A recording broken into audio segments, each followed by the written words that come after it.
The crosshairs aligned perfectly with the distant target, a speck barely visible through the high-powered scope even at maximum magnification. Staff Sergeant Elena Vasquez held her breath, feeling the familiar stillness that preceded the perfect shot.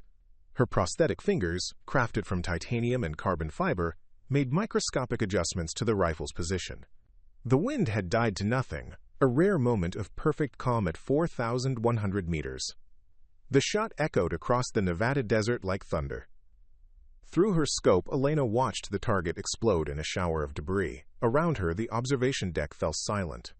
She'd just achieved what most snipers considered impossible, a confirmed kill at over 4 kilometers, using prosthetic fingers that military doctors had told her would end her shooting career forever. Preparing and narrating this type of story took us long efforts and hard work, so if you are enjoying the story, please consider subscribing to our channel. "Confirmed hit," came the spotter's voice through her earpiece, barely concealing his amazement. 4,100 meters. Jesus Christ, Vasquez. Elena slowly lifted her head from the scope, her heart pounding not from excitement, but from the weight of what this moment represented. 2 years ago, an IED in Afghanistan had taken 3 fingers from her right hand and 2 from her left. The doctors had been kind but clear. Her days as a precision marksman were over. The military had offered her a medical discharge, a pension, and their gratitude for her service. She had refused all 3. Now, as she looked across the shooting range toward the observation platform, where a collection of high-ranking officers stood in stunned silence, Elena allowed herself a small smile. At the center of the group, she could see Admiral Catherine Morrison, the Navy's most decorated female officer, and the person whose opinion would determine whether Elena's experimental program would continue or be quietly terminated.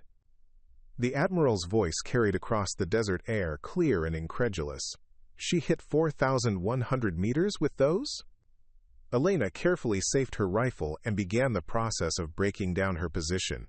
Her prosthetic fingers moved with practiced precision, each component designed and calibrated specifically for her needs. The titanium provided strength and stability that human bone never could, while the carbon fiber allowed for sensitivity that approached natural touch. The servos and sensors had cost the military more than most people made in a decade, but they had given her something invaluable: hope. As she packed her equipment, Elena's mind drifted to the conversation that had started this journey.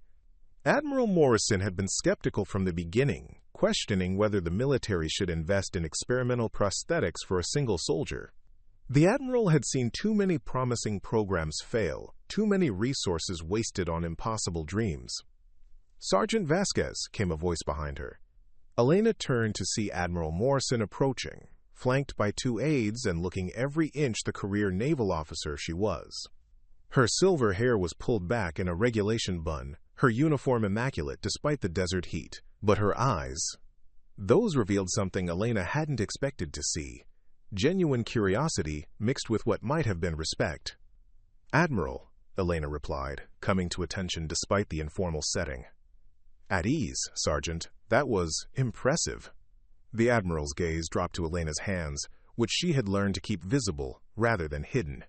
The prosthetics were beautiful in their own way, sleek and purposeful, but they marked her as different in a military culture that prized physical perfection.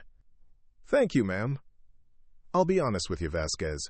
When this program was proposed, I had serious doubts. The cost, the resources, the time invested in what many saw as an experiment in accommodating disability, rather than maintaining military effectiveness." Admiral Morrison paused, studying Elena's face. "I may have been wrong." Elena felt a surge of emotion she quickly suppressed. This was the moment she had worked toward for 2 years. Through countless hours of physical therapy, prosthetic calibration, and practice sessions that had pushed her to the edge of her endurance. But it was also just the beginning. "With respect, Admiral, this isn't about accommodating disability. It's about enhancing human capability." Elena held up her prosthetic hands, the servos whirring softly as her fingers flexed. "These aren't just replacements for what I lost, they're upgrades." Before we dive deeper into this incredible story, I want to take a moment to thank you for watching. Creating and narrating these detailed, novel-length stories takes tremendous time and research to bring you the most engaging content possible. We're embarking on a journey of nearly 50,000 words together. That's a full novella. If you're already hooked by what you've heard, please show your support by hitting that like button, sharing this story with someone who would enjoy it, and subscribing to the channel. Don't forget to ring the notification bell so you never miss our latest stories. This is going to be an epic adventure, so get comfortable. And let's continue with this remarkable tale. 3 years earlier, Staff Sergeant Elena Vasquez had been the Marine Corps' most promising sniper, stationed at Forward Operating Base Chapman in Afghanistan. Her record spoke for itself: 127 confirmed kills, including several at distances exceeding 2,500 meters. She was 28 years old, the daughter of Mexican immigrants who had built a landscaping business in Phoenix, and she had found in the military a place where precision and dedication mattered more than background or connections. Elena had grown up with rifles. Her father, Miguel, had been a competitive shooter before immigrating to the United States, and he had passed his love of marksmanship to his daughter. While other children played video games, Elena spent weekends at the shooting range, learning the fundamentals of breath control, trigger discipline, and the almost mystical art of reading wind and weather conditions. La precisión es respeto, her father would say. Precision is respect. Respect for the weapon, respect for the target, respect for the craft itself. It was a lesson that had served Elena well through Marine Corps training and 3 combat deployments. At FOB Chapman, Elena had been paired with Corporal James Rabbit Henderson, a spotter whose ability to read environmental conditions bordered on supernatural. They had worked together for 18 months, developing the kind of wordless communication that made them one of the most effective sniper teams in theater. Their hide positions were legendary for their invisibility, their shots for their accuracy. The day everything changed had started like any other. Intelligence had identified a high-value target, a Taliban commander responsible for coordinating IED attacks against coalition forces. The target was holed up in a compound approximately 2,800 meters from Elena and Rabbit's position in the mountains overlooking the Kunar Valley. Winds picking up from the northeast, Rabbit had observed, studying the vegetation in the valley through his spotting scope. Call it 3 to 5 knots, variable. Quote, Elena made the necessary adjustments to her scope, compensating for the distance, elevation, and wind conditions. Through her rifle's optics, she could see the compound clearly: mud brick walls, a wooden gate, and several outbuildings. Intelligence had indicated the target would appear at a specific window during afternoon prayers. They waited for 4 hours. In the sniper world, patience wasn't just a virtue. It was a requirement. Elena had learned to slow her breathing, to let her heart rate drop to levels that eliminated even the smallest movement. She became part of the landscape, invisible and motionless. At 1,347 hours, the target appeared exactly as intelligence had predicted. Elena could see him clearly through her scope, a bearded man in traditional dress, standing at the window and looking out over the valley. The shot was challenging but well within her capabilities. Target acquired, she whispered into her radio. Cleared hot, came the response from their commanding officer. Elena's finger found the trigger. She began her shooting sequence, the ritual that had become as natural as breathing. Exhale halfway. Hold. Find the natural pause between heartbeats. Apply steady pressure to the trigger. Straight back, no lateral movement. The rifle bucked against her shoulder. Through her scope, she watched the target drop from view. Target down, she reported. Confirmed kill, Rabbit said after several seconds of observation. Nice shooting, Elena. But their position had been compromised. The muzzle flash, despite their flash suppressor, had been spotted by Taliban fighters in the compound. Almost immediately, they began taking return fire from multiple positions. We need to move, Rabbit said, already beginning to pack their equipment. They've got our general location. Elena was breaking down her rifle when the first mortar round landed 50 meters below their position. The explosion sent rocks and debris cascading down the mountainside, but they had dealt with indirect fire before. They moved quickly but methodically, following their predetermined egress route down the mountain toward their extraction point.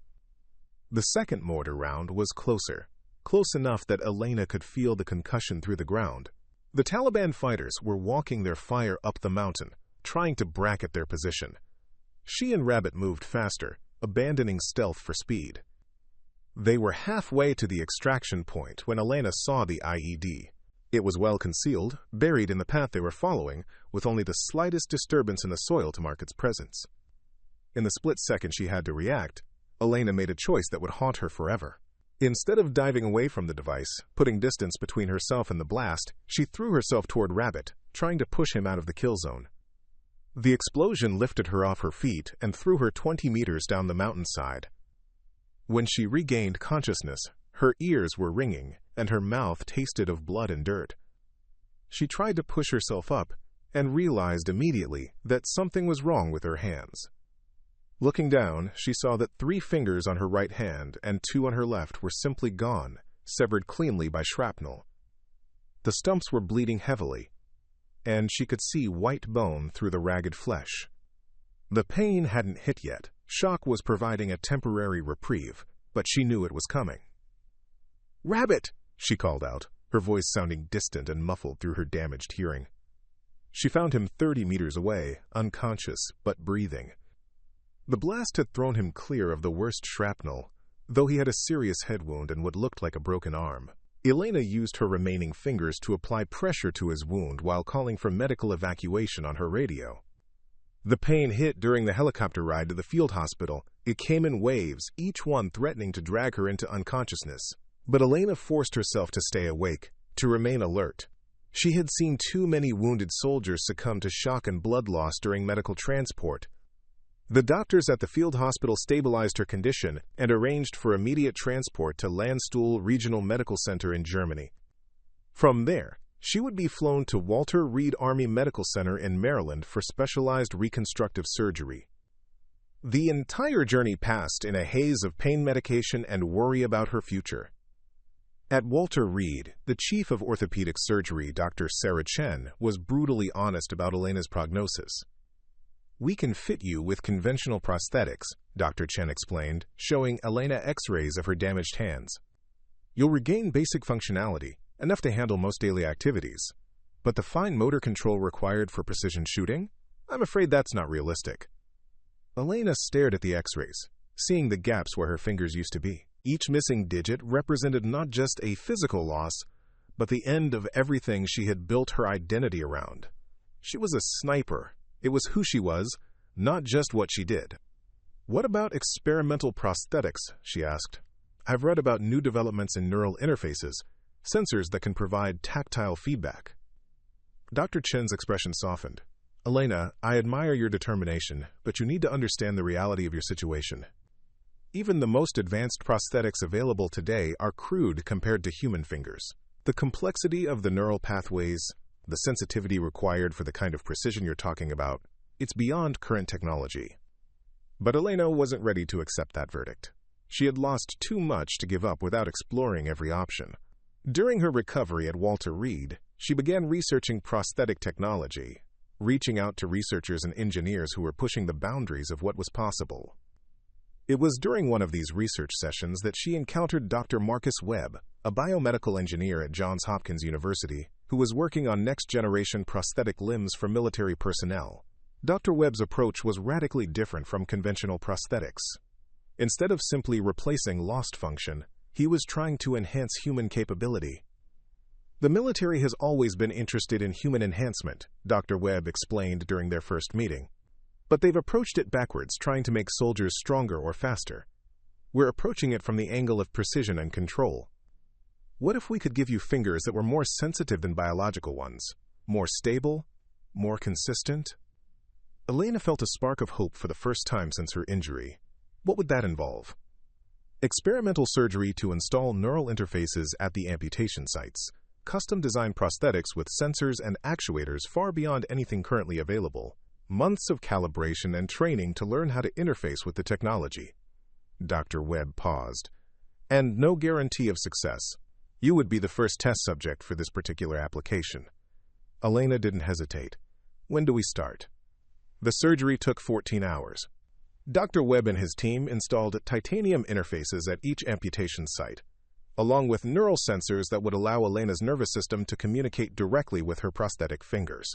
The interfaces were works of art, precision machine components that would serve as the foundation for the most advanced prosthetics ever created. Recovery was brutal. Elena had to relearn basic motor functions, while her nervous system adapted to the neural interfaces. Simple tasks like holding a cup or writing her name became monumental challenges. The prosthetics themselves were still being designed and fabricated, leaving Elena to work with crude training devices that barely resembled human hands.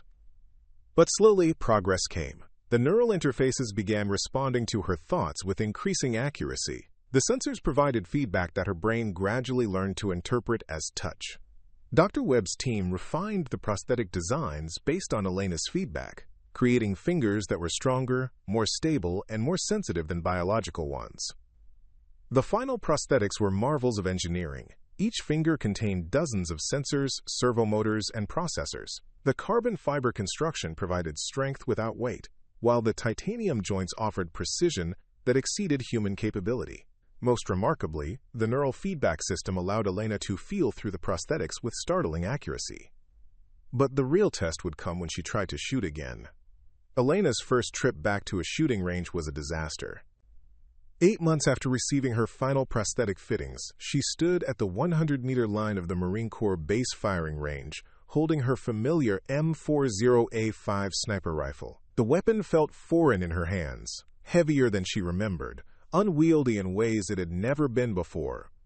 Her first shot missed the target entirely. The second shot hit the target but was so far off-center that it would have been embarrassing for a recruit, let alone a former expert marksman. Elena's prosthetic fingers were responding to her neural commands, but there was a lag, a subtle delay between thought and action that threw off her entire shooting rhythm. "Maybe we need to adjust the sensitivity settings," suggested Dr. Webb, who had come to observe the session. He was a thin man in his 40s with prematurely gray hair and the intense focus of someone who lived entirely in his work. Elena lowered the rifle, frustration evident in every line of her body. "It's not the sensitivity, it's the timing. These fingers are responding to my conscious thoughts.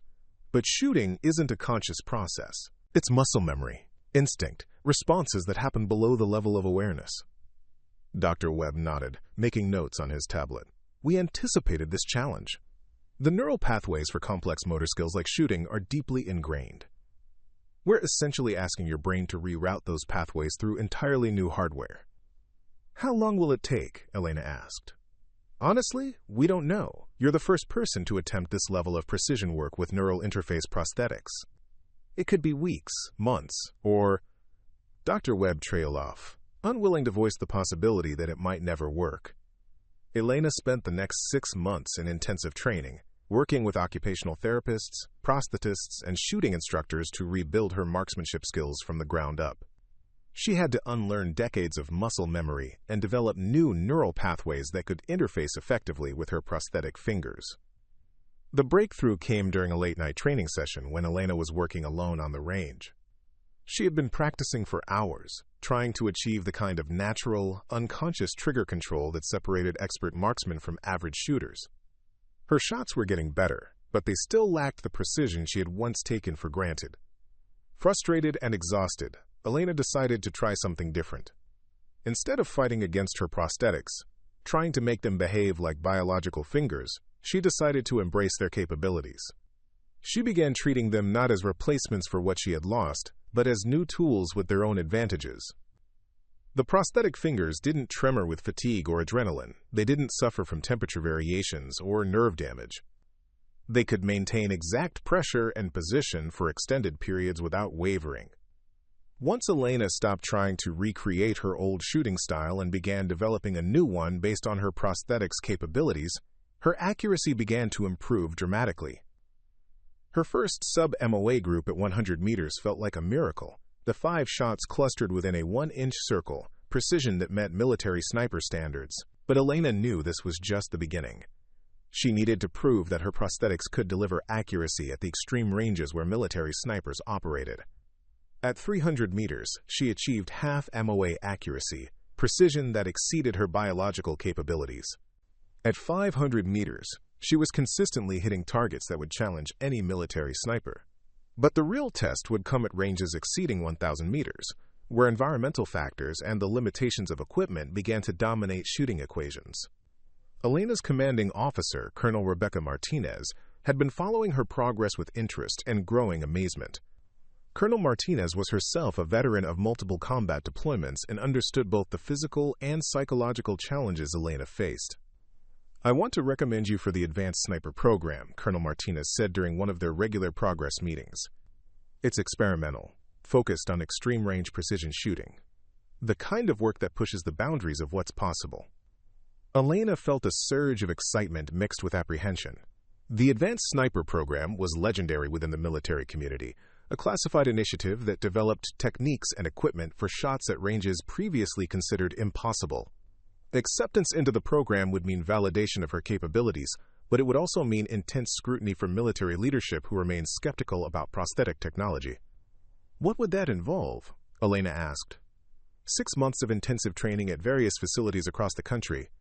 You'd work with the best snipers, equipment manufacturers, and ballistics experts in the military. The program culminates in a qualification shoot that determines whether participants are certified for special operations assignments. Elena knew this was the opportunity she had been working toward. Success in the Advanced Sniper Program would prove that her prosthetics weren't just adequate replacements for biological fingers. They were genuine enhancements that could push human capability to new levels. "I accept," she said without hesitation. The Advanced Sniper Program was based at a classified facility in Nevada, where the desert environment provided ideal conditions for extreme-range shooting. Elena arrived to find 11 other snipers, all of whom had distinguished themselves in conventional military operations. She was the only one with prosthetics, a fact that drew curious stares and whispered conversations. The program director was Master Gunnery Sergeant Thomas Bear Kowalski, a legend in the sniper community who had served in every major American military operation of the past 2 decades. Bear was a massive man with hands like sledgehammers and eyes that seemed to catalog every detail of his environment. "Ladies and gentlemen," Bear announced during their first briefing, "you're here because you represent the pinnacle of conventional marksmanship. But conventional is about to become obsolete. This program will push you beyond anything you've experienced. Some of you will succeed.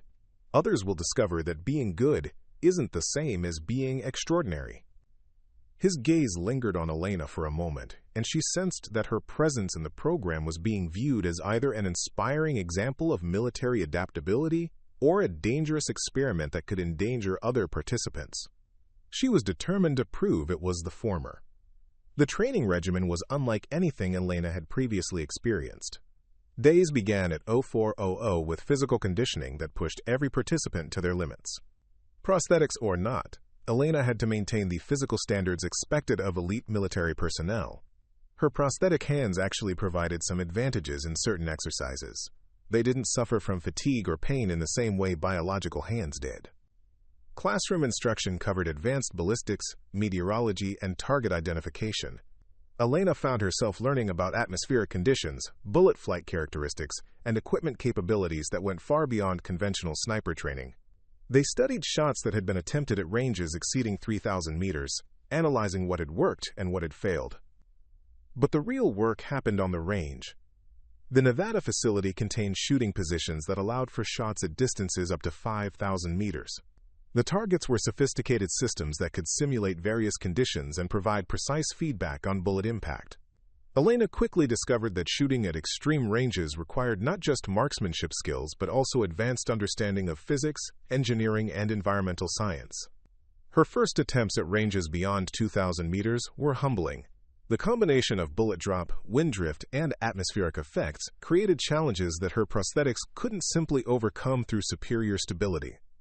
She needed to develop entirely new skills in environmental reading and ballistic calculation. But Elena's prosthetics provided advantages that became more apparent as training progressed. At extreme ranges, the slightest movement could throw off a shot by several meters. Her prosthetic fingers could maintain exact trigger pressure and rifle position for extended periods, allowing her to wait for perfect environmental conditions without worrying about human tremor or fatigue. 3 months into the program, Elena achieved her first confirmed hit at 3,500 meters. The shot required nearly 30 seconds of flight time, during which atmospheric conditions could change dramatically. She had to account for temperature variations, humidity gradients, and wind patterns that affected different portions of the bullet's trajectory differently. When the target confirmed her hit, the other participants fell silent. None of them had achieved a confirmed hit at that range, despite having biological advantages that military doctrine suggested should make them superior marksmen. Baer approached Elena after the session, his expression unreadable. "That was either the luckiest shot I've ever seen, or you're operating on a level one didn't think was possible." "It wasn't luck, Gunny," Elena replied. "The prosthetics allow for consistency that biological fingers can't match. Once I account for environmental conditions, I can maintain exact trigger pressure and rifle position until conditions are optimal." Baer nodded slowly. "Show me again tomorrow." Elena's second 3,500-meter hit confirmed that her first hadn't been lucky.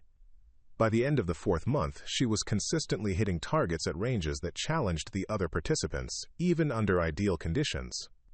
Her prosthetics had evolved from being a limitation she needed to overcome to being an enhancement that provided genuine advantages. The qualification chute for the Advanced Sniper program was designed to test every skill the participants had developed. They would attempt shots at various ranges under different environmental conditions, with their performance determining whether they would be certified for special operations assignments. Elena's target was a vehicle-sized silhouette at 4,100 meters, the longest shot ever attempted in the program's history. The distance pushed the boundaries of what was possible with current rifle and ammunition technology. Even under perfect conditions, the shot would require extraordinary precision and more than a little luck. As Elena settled into her shooting position, she felt the familiar calm that preceded her best shots. Her prosthetic fingers made microscopic adjustments to the rifle's position, responding to neural commands with precision that exceeded biological capability. Through her scope, she could barely make out the target, a dark speck against the Nevada desert. The wind conditions were nearly perfect, steady and predictable across the entire range. Temperature and humidity were optimal for long-range shooting. If she was going to attempt this shot, conditions would never be better. Elena began her shooting sequence, the ritual that had become second nature over months of intensive training. Her prosthetic fingers found their positions on the rifle with mechanical precision. She controlled her breathing, slowing her heart rate until her pulse barely registered through the scope's image. At the moment of perfect stillness, when every environmental factor aligned and her equipment was as stable as physics would allow, Elena fired. The shot would take nearly 40 seconds to reach the target. The bullet's flight time at 4,100 meters meant that Elena had nearly 40 seconds to contemplate what her shot represented. As she watched through her scope, tracking the nearly invisible speck of her bullet against the desert sky, she realized that this moment would either validate everything she had worked toward or confirm the doubts that still surrounded her experimental prosthetics. Around her, the observation deck had fallen silent. Through her peripheral vision, she could see other program participants, range officials, and visiting dignitaries, all focused on the distant target. Among them stood Admiral Catherine Morrison, whose opinion would carry enormous weight in determining the future of prosthetic enhancement programs within the military. Admiral Morrison had arrived at the facility 3 days earlier as part of a broader review of experimental military technologies. Elena had known her reputation long before meeting her. Morrison was the Navy's highest-ranking female officer, a veteran of multiple combat deployments who had earned her position through exceptional competence and political acumen. She was also known for her skepticism toward programs that she viewed as wasteful spending on unproven technologies. The Admiral's initial assessment of Elena's prosthetics had been politely dismissive. During their first meeting, she had examined the advanced technology with the expression of someone who had seen too many expensive failures disguised as breakthrough innovations. Impressive engineering, Admiral Morrison had acknowledged, watching Elena's prosthetic fingers perform precise movements. But military effectiveness isn't measured in engineering specifications, it's measured in mission success under adverse conditions. Elena had understood the subtext. The Admiral saw her as an expensive experiment, a feel-good story about overcoming disability that diverted resources from proven technologies and techniques. The fact that Elena had been performing exceptionally in the Advanced Sniper program was interesting, but not necessarily indicative of real-world capability. Now, as Elena's bullet completed its journey across the Nevada desert, that assessment was about to be put to the definitive test. The target exploded in a shower of debris, confirming what Elena already knew from her scope observation. She had achieved something that military doctrine suggested should be impossible, a confirmed hit at 4,100 meters using prosthetic fingers that most experts had written off as inadequate for precision shooting. The silence on the observation deck stretched for several seconds before Bear's voice cut through the stillness. Confirmed hit. 4,100 meters. His tone was carefully neutral, but Elena could hear the amazement he was trying to suppress. Admiral Morrison's reaction was more direct. She hit 4,100 meters with those? The question carried a mixture of incredulity and genuine curiosity that Elena hadn't heard from senior officers before. As Elena began breaking down her shooting position, she noticed the change in atmosphere around her. The other program participants, who had maintained polite but distant relationships with her throughout training, were now looking at her with something approaching awe. Range officials were already discussing the implications of her shot for future training programs.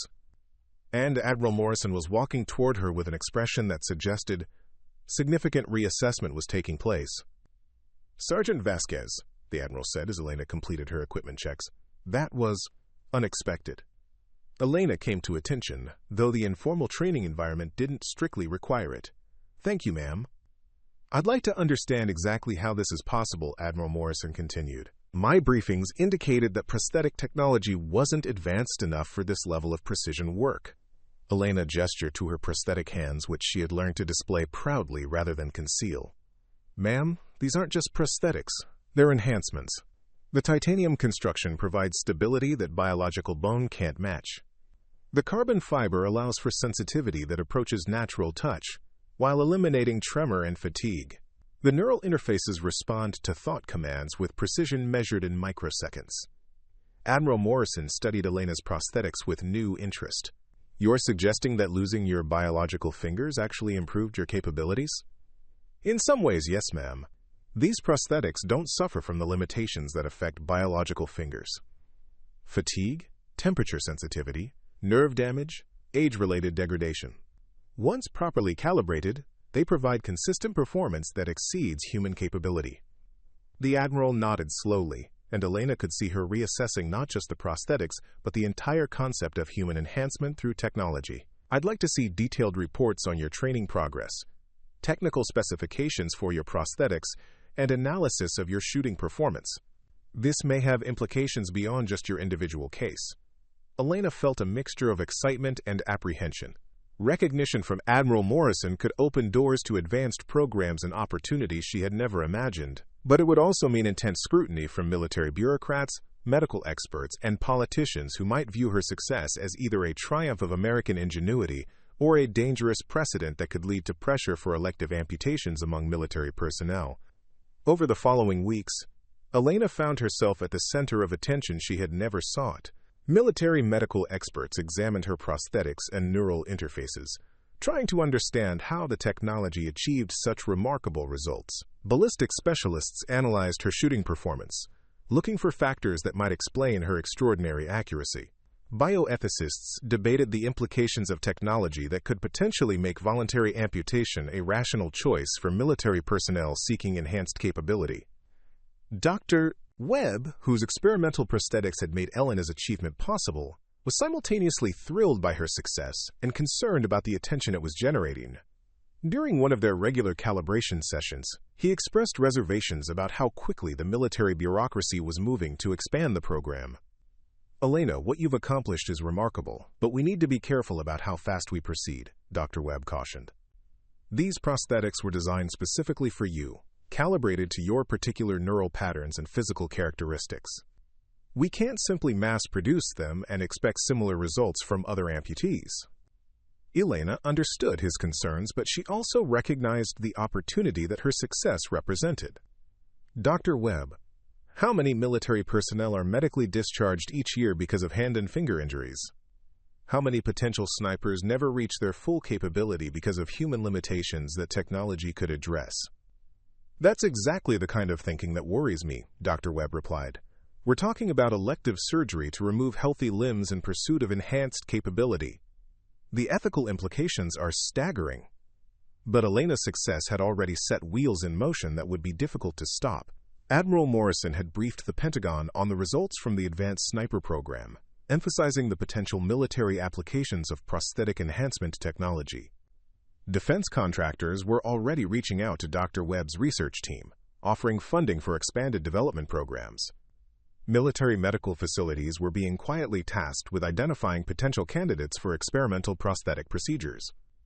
Elena found herself caught between competing pressures. Military leadership wanted her to serve as a poster child for technological innovation and American military superiority. Medical researchers wanted to study her case to understand how such remarkable results had been achieved. Defense contractors wanted to use her success to justify massive development contracts. And disability advocacy groups wanted her to speak out against what they saw as dangerous messaging that suggested amputation could be a desirable choice. The pressure intensified when Elena received orders to report to the Pentagon for a series of briefings with senior military leadership and congressional representatives. The meetings were described as routine debriefings, but Elena understood that her performance would influence decisions about funding, personnel policies, and the future direction of military enhancement programs. The Pentagon briefings were unlike anything Elena had experienced in her military career. She found herself in rooms filled with generals, admirals, and civilian officials whose decisions affected millions of service members and billions of dollars in defense spending. Her prosthetic hands, which had become natural extensions of herself during months of training and calibration, suddenly felt conspicuous and alien under the intense scrutiny of military and political leadership. General Patricia Hayes, the Army's Chief of Staff, led the primary briefing session. General Hayes was known for her direct communication style and skepticism toward programs that promised revolutionary capabilities without corresponding evidence of practical effectiveness. Sergeant Vasquez, General Hayes began, your achievement at the Advanced Sniper program has generated significant interest throughout the military establishment. Before we consider expanding prosthetic enhancement programs, we need to understand exactly what factors contributed to your success and whether those factors can be replicated across broader military populations. Elena had prepared extensively for these questions, working with Dr. Webb and military technical experts to develop comprehensive explanations of her prosthetics capabilities and limitations. Ma'am, my success resulted from the combination of advanced prosthetic technology, extensive training, and careful calibration to my individual neural patterns and physical characteristics. The prosthetics provide advantages that biological fingers cannot match, but they require significant investment in development, surgery, and training to achieve optimal results. What kind of investment are we talking about? Asked Congressman Robert Chen, the chairman of the House Armed Services Committee. Chen was known for his focus on defense spending efficiency and his skepticism toward programs with high per-unit costs. Dr. Webb, who had been invited to participate in the briefings, provided the financial details. The prosthetics themselves cost approximately $400,000 per set. The surgery and neural interface installation adds another $200,000. Training and calibration require 6 to 12 months of intensive work with specialized personnel and equipment. Total program cost per individual is approximately $800,000 to $1.2 million. The room fell silent as officials processed the financial implications. Elena watched their faces, seeing calculations of cost-benefit ratios and budget impact assessments. She realized that her individual success, remarkable as it was, might not be enough to justify program expansion if the economics didn't make sense. Admiral Morrison, who had been quietly observing the proceedings, finally spoke. The cost is significant, but we need to consider the broader implications. Sergeant Vasquez achieved shooting performance that exceeds anything in our current capabilities. If we can replicate those results across even a small number of personnel, the tactical advantages could be enormous. Elena seized the opportunity to reinforce Admiral Morrison's point. Ma'am, with respect, my prosthetics don't just replicate biological capability, they exceed it. At extreme ranges, the stability and precision they provide could be the difference between mission success and failure. And unlike biological fingers, they don't degrade with age, fatigue, or environmental conditions. But General Hayes raised the question that Elena had been dreading. Sergeant, your prosthetics were developed after you suffered combat injuries. Are you suggesting that healthy personnel should undergo elective amputation to receive enhanced capabilities? The question hung in the air like a challenge. Elena understood that her answer would influence not just her own future, but the entire direction of military enhancement programs. She had wrestled with this ethical dilemma throughout her recovery and training, knowing it would eventually be posed by military leadership. Ma'am, I would never recommend elective amputation for enhancement purposes, Elena replied carefully. My prosthetics were developed out of necessity, not choice. However, I do believe that injured personnel shouldn't be automatically written off as having diminished capability. In some cases, properly designed prosthetics can provide advantages that exceed biological limitations. General Hayes nodded, but her expression remained skeptical. The broader question is whether we're opening a door to voluntary mutilation in pursuit of enhanced performance. That's a line the military has never crossed, and we need to be very careful about setting precedents. Congressman Chen leaned forward in his chair. There's also the question of fairness and unit cohesion. If some personnel have enhanced capabilities through technology, how does that affect the dynamics within military units? Are we creating a two-tier system where enhanced personnel are valued more highly than their biological counterparts? Elena had anticipated this concern as well. During her time in the Advanced Sniper program, she had experienced both admiration and resentment from fellow participants who viewed her prosthetics as an unfair advantage. Sir, military units already include personnel with varying capabilities. Some soldiers are naturally better marksmen, stronger, faster, or smarter than others. Technology has always been used to enhance human capability, from body armor to night vision devices to advanced weapons systems. My prosthetics are simply another form of technology that enhances performance. Dr. Webb added his perspective from the research side. The ethical considerations are complex, but we shouldn't let them prevent us from helping injured personnel reach their full potential. Elena's case demonstrates that disability doesn't have to mean diminished capability. With proper technology and support, injured personnel can not only return to full duty, but potentially exceed their previous performance levels. Admiral Morrison, who had been taking notes throughout the discussion, looked up from her papers. I think we're getting ahead of ourselves with the ethical debates. The immediate question is whether Sergeant Vasquez's results can be replicated and whether the military applications justify continued investment. We have other injured personnel who could potentially benefit from this technology. Elena felt a surge of hope. Admiral Morrison's pragmatic approach suggested that the program might continue, at least on a limited basis.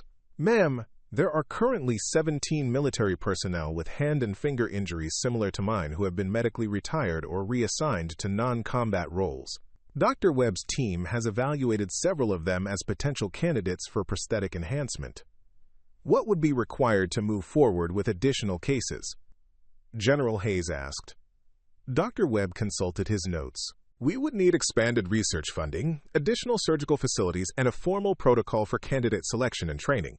The current program is essentially a research project with one subject. Expanding to multiple subjects would require significant infrastructure development. Elena watched the faces around the table, trying to read the complex calculations taking place. Military effectiveness, budget constraints, ethical considerations, and political implications were all being weighed against the undeniable evidence of her shooting performance. The meeting concluded without definitive decisions, but Elena sensed that momentum was building in favor of program expansion. Admiral Morrison requested detailed technical reports and cost projections for additional cases. General Hayes asked for comprehensive analysis of potential military applications beyond sniper operations. Congressman Chen wanted impact assessments for unit cohesion and personnel policy implications. As the officials filed out of the briefing room, Admiral Morrison approached Elena with what might have been the beginning of a smile. Sergeant, you've given us a lot to think about. Your performance has been extraordinary, but now we need to determine whether it represents an isolated success or the beginning of a new approach to human enhancement in military operations. Elena felt the weight of responsibility that came with being a proof of concept for revolutionary technology. Ma'am, I understand that my case is being viewed as a test for broader applications. I'm committed to providing whatever support is needed to help other injured personnel achieve similar results. Over the following months, Elena found herself serving multiple roles simultaneously. She continued her training with the Advanced Sniper program, pushing the boundaries of extreme-range shooting performance. She worked with Dr. Webb's research team, providing feedback on prosthetic improvements and training protocols. She participated in medical evaluations of potential candidates for prosthetic enhancement, and she served as an unofficial spokesperson for the program, briefing military officials and congressional representatives on the capabilities and limitations of her technology. The first additional candidate selected for prosthetic enhancement was Sergeant First Class David Park, a former Army Ranger who had lost 2 fingers on his right hand during an improvised explosive device attack in Iraq. Park had been medically retired from active duty despite his desire to continue serving in combat roles. His psychological profile, technical aptitude, and motivation made him an ideal test case for program expansion. Elena worked closely with Park during his evaluation and preparation process, sharing her experiences with prosthetic adaptation and training techniques. She found it deeply satisfying to serve as a mentor for another injured service member, helping him navigate the complex medical and bureaucratic processes required for participation in the enhancement program. Park's surgery and initial recovery proceeded smoothly, but his adaptation to the prosthetics proved more challenging than Elena's had been. His neural patterns required different calibration approaches, and his learning curve was steeper than anticipated. After 3 months of intensive training, Park was achieving good results at conventional shooting ranges, but he struggled with the extreme precision required for long-range work. The differences between Elena's and Park's progress highlighted the fact that prosthetic enhancement wasn't a simple matter of installing advanced technology. Individual factors, neural patterns, psychological adaptation, motivation, and natural aptitude all played crucial roles in determining outcomes. Dr. Webb's team began developing more sophisticated selection criteria and training protocols based on the lessons learned from both cases. Meanwhile, Elena's own capabilities continued to evolve. Her 4,100-meter shot had been the beginning, not the culmination of her development. Working with ballistics experts and equipment manufacturers, she began exploring even longer ranges and more challenging conditions. Her prosthetics allowed for experiments that would have been impossible with biological fingers: extended shooting sessions without fatigue, precise measurements of environmental effects, and consistent performance across varying conditions. During one experimental session, Elena achieved a confirmed hit at 4,700 meters, setting an unofficial record for the longest successful sniper shot in military history. The shot required advanced ballistics calculations, perfect environmental conditions, and nearly a minute of bullet flight time. But the success demonstrated that her prosthetics could deliver performance that pushed the absolute boundaries of what was physically possible with current weapons technology. The 4,700-meter shot attracted international attention and prompted inquiries from Allied military forces interested in prosthetic enhancement programs. Elena found herself briefing foreign military officials, defense contractors, and international medical researchers who wanted to understand how American technology had achieved such remarkable results. But success also brought new challenges. Media attention led to public debates about military enhancement programs and the ethics of using technology to exceed natural human capabilities. Some commentators praised the program as an example of American innovation helping injured veterans return to full capability. Others raised concerns about creating pressure for voluntary mutilation among military personnel seeking enhanced performance. Elena tried to stay focused on her military duties while navigating the broader implications of her success. She understood that her performance would influence not just prosthetic enhancement programs, but broader questions about the role of technology in human augmentation. The decisions made about her case would set precedents that could affect military personnel for generations. 6 months after Elena's record-breaking 4,700-meter shot, she received orders that would take her far from the controlled environment of the Nevada training facility. The Pentagon had arranged for her to participate in an international military demonstration at the British Army's training facility in Wales, where Allied forces would showcase advanced capabilities and technologies. The demonstration, officially designated as Exercise Precision Strike, was designed to strengthen military cooperation between NATO allies, while highlighting technological innovations that could provide tactical advantages in future conflicts. Representatives from 12 countries would observe shooting demonstrations, equipment evaluations, and tactical exercises designed to push the boundaries of military capability. For Elena, the exercise represented both an opportunity and a risk. Success would validate American prosthetic enhancement technology on an international stage, potentially leading to collaborative development programs and increased funding. But failure would raise questions about the reliability and practical applicability of her enhanced capabilities under real-world conditions. The Welsh training facility presented challenges that Elena hadn't encountered in Nevada. The climate was wet and unpredictable, with sudden weather changes that could affect shooting conditions dramatically. The terrain was more complex. with elevation changes and natural obstacles that complicated ballistics calculations. Most significantly, she would be shooting under the scrutiny of foreign military experts who might be skeptical about American claims of technological superiority. Elena arrived at the facility accompanied by Dr. Webb and a small team of technical specialists responsible for maintaining and calibrating her prosthetics. They were met by Colonel James Morrison of the British Army, no relation to Admiral Morrison, who would serve as their liaison during the exercise. "Sergeant Vasquez," Colonel Morrison said with characteristic British understatement, "we're quite interested to see what all the fuss is about. Your shooting records have generated considerable discussion among our marksmanship community." Elena sensed polite skepticism in Colonel Morrison's tone, a reaction she had encountered frequently when military professionals first learned about her prosthetics. The British Army had its own tradition of excellence in long-range shooting, and they weren't easily impressed by American technological claims. The exercise schedule included 3 days of demonstrations, beginning with controlled shooting under optimal conditions and progressing to more challenging scenarios that simulated combat environments. Elena would shoot alongside snipers from various allied nations, allowing for direct performance comparisons under identical conditions. Her first challenge came during the initial equipment inspection. Representatives from participating countries examined her rifle, ammunition, and prosthetics, looking for any factors that might provide unfair advantages. Some officials questioned whether her enhanced stability and precision constituted technological assistance that exceeded the bounds of individual marksmanship. Major Hans Müller of the German Army was particularly vocal in his concerns. These prosthetics essentially turn the shooter into a mechanical rest. How do we distinguish between individual skill and technological assistance?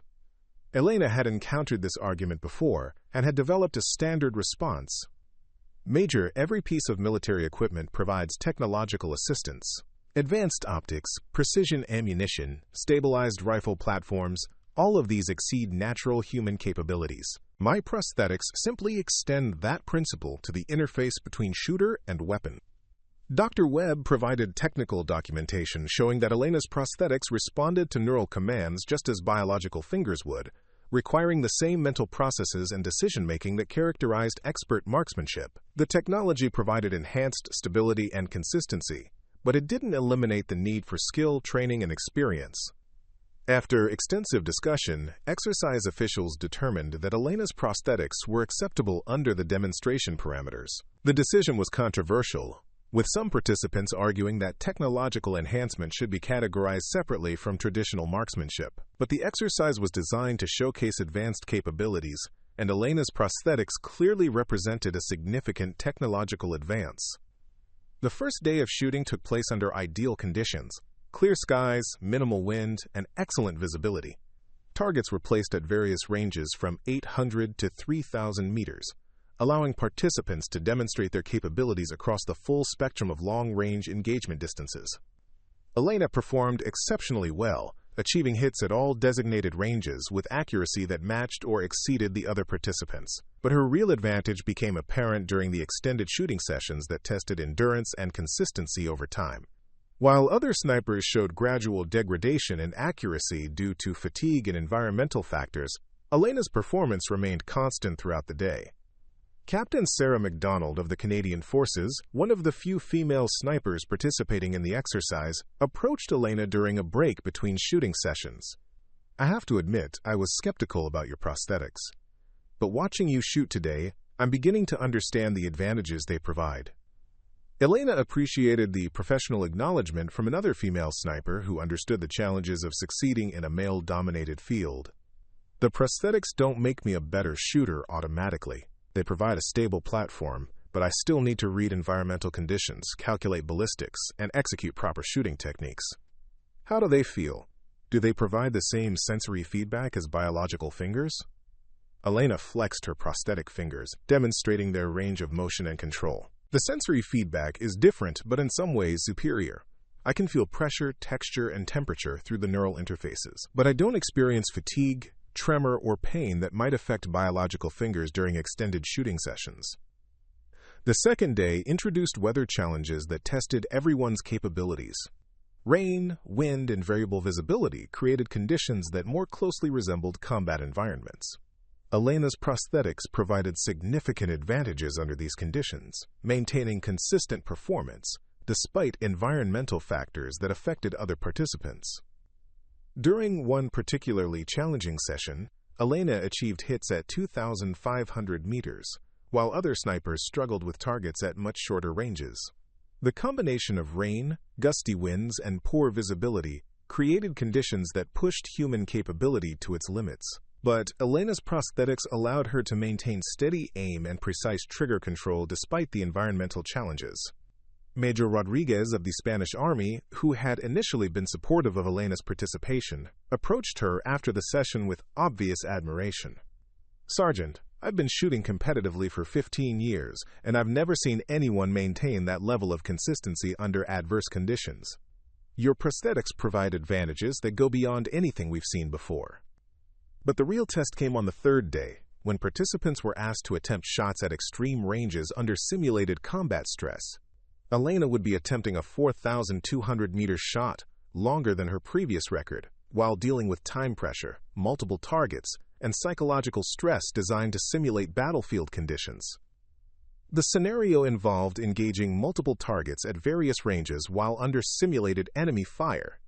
Elena would need to prioritize targets, calculate ballistics for different ranges, and maintain accuracy despite artificial stressors designed to test decision-making under pressure. As Elena settled into her shooting position for the extreme range shot, she could sense the attention focused on her from the observation area. International military officials, defense contractors, and journalists were all watching to see whether her Nevada achievements could be replicated under more challenging conditions. The target at 4,200 meters was barely visible, even through her high-powered scope. Weather conditions were marginal. Wind gusts up to 15 knots, variable cloud cover affecting lighting, and temperature fluctuations that could affect ballistics calculations. Elena had to wait for nearly 10 minutes to find environmental conditions suitable for the shot. When the moment came, her prosthetic fingers made their microscopic adjustments with mechanical precision. The neural commands flowed seamlessly from her brain to the artificial digits, which responded with stability and consistency that exceeded biological capability. Elena felt the familiar calm that preceded her best shots, the moment when training, technology, and experience converged into perfect execution. The shot echoed across the Welsh countryside like thunder. 43 seconds later, the target confirmed a direct hit. Elena had achieved the longest confirmed sniper shot in the exercise's history, under conditions that challenged every participant. The observation area erupted in applause and amazed conversation as officials processed what they had witnessed. Colonel Morrison approached Elena with an expression of genuine respect that replaced his earlier skepticism.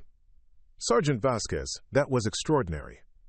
I've been involved in military marksmanship for 20 years, and I've never seen anything like what you just accomplished." Elena felt a surge of satisfaction that went beyond personal achievement. Her success validated not just her individual capabilities, but the broader potential of prosthetic enhancement technology. She had proven that American innovation could deliver practical advantages that exceeded traditional human limitations. But even as she celebrated her success, Elena was aware that the demonstration would intensify international interest in prosthetic enhancement programs. Allied nations would want access to the technology, competitors would seek to develop their own versions, and critics would raise new questions about the ethics and implications of human augmentation in military operations. The exercise concluded with a comprehensive debrief that analyzed the performance of all participants and the implications of the technologies demonstrated. Elena's achievements dominated the discussion, with military officials from multiple countries expressing interest in collaborative development programs and technology sharing agreements. General Sir Richard Hawthorne, the British Army's Director of Infantry, summarized the consensus view during the final briefing. "Sergeant Vasquez has demonstrated capabilities that represent a genuine breakthrough in long-range precision shooting. This technology could provide significant tactical advantages in future military operations." But the general also raised important questions about broader implementation. "We need to consider the training requirements, cost implications, and ethical considerations involved in expanding prosthetic enhancement programs. This technology is impressive, but we must be thoughtful about how we integrate it into our military forces." Elena understood that her success had opened doors to opportunities she couldn't have imagined when she first lost her fingers in Afghanistan. but it had also placed her at the center of debates about human enhancement, military technology, and the future direction of armed forces around the world. As she prepared to return to the United States, Elena reflected on how far she had come from the wounded soldier who had refused to accept medical discharge. Her prosthetic fingers had become not just replacements for what she had lost, but enhancements that pushed human capability to new levels. The question now was whether society was ready for the implications of that achievement. We're deep into this incredible story now, and I hope you're as captivated as I am by these unfolding events. The amount of effort that goes into researching, writing, and narrating these novel-length stories is immense. We're talking about creating content equivalent to a published book. But it's worth it to bring you stories that truly engage and transport you to another world. If you're enjoying this journey so far, please take a second to like this video and share it with friends who appreciate great storytelling. Your support means everything and helps us continue creating these detailed, epic narratives. We still have so much more to discover together, so let's see how this situation unfolds. Elena's return from Wales marked the beginning of a new phase in her military career, one that would test not just her shooting abilities, but her capacity to navigate the complex political and strategic implications of her success. The international demonstration had generated enormous interest among allied nations, defense contractors, and military researchers, but it had also attracted attention from competitors who viewed American prosthetic enhancement technology as a threat to their own military advantages. Within a week of her return, Elena received a classified briefing from Colonel Martinez about intelligence indicating that several foreign powers were accelerating their own human enhancement research programs. China had reportedly allocated significant resources to developing competing prosthetic technologies, while Russia was investigating biological enhancement approaches that could provide similar advantages without requiring surgical intervention. The technological competition is intensifying, Colonel Martinez explained during their private meeting. Your success has demonstrated that human enhancement can provide genuine military advantages, and other nations are scrambling to develop their own capabilities. We need to stay ahead of the curve. Elena felt the weight of responsibility that came with being at the forefront of military innovation. Her prosthetic fingers weren't just personal aids. They had become strategic assets in a broader competition for technological superiority. What does that mean for my role going forward, ma'am? Several things, Colonel Martinez replied, consulting her classified briefing materials. First, you'll be working with our intelligence services to assess foreign enhancement programs and their potential capabilities. Second, you'll be testing advanced prototypes that push your prosthetics even further beyond current limitations. And third, you'll be training a new generation of enhanced snipers as we expand the program to additional candidates. The expansion of the prosthetic enhancement program had accelerated following Elena's international success. Dr. Webb's research team had received substantial additional funding and was working with military medical facilities to identify potential candidates among injured personnel. The selection criteria had been refined based on lessons learned from Elena's case and Sergeant Park's more challenging adaptation process. Elena's first assignment under the expanded program was to evaluate Staff Sergeant Maria Santos, a former Army sniper who had lost her left hand in a vehicle-borne improvised explosive device attack in Syria. Santos had been one of the military's most promising female snipers before her injury, and her psychological profile suggested strong potential for prosthetic adaptation. The evaluation process had evolved significantly since Elena's original selection. Candidates now underwent extensive neurological testing to assess their brain's adaptability to prosthetic interfaces. Psychological evaluations examined their motivation, stress tolerance, and ability to cope with the challenges of learning entirely new motor skills. Physical assessments determined whether their remaining anatomy was suitable for the advanced neural interfaces required by the prosthetic systems. Santos proved to be an exceptional candidate. Her neurological testing indicated high adaptability to prosthetic interfaces, while her psychological evaluation revealed the kind of determined mindset that had characterized Elena's own recovery. Most importantly, Santos demonstrated genuine enthusiasm for the challenges and opportunities that prosthetic enhancement represented. I've been following your progress since the Nevada demonstration, Santos told Elena during their first meeting. What you've accomplished gives me hope that losing my hand doesn't have to be the end of my military career. Elena felt a deep connection with Santos, recognizing the mixture of determination and uncertainty that had characterized her own early recovery. The prosthetics aren't magic, Maria. They require enormous commitment to training and adaptation. But if you're willing to put in the work, they can take you beyond what you thought was possible.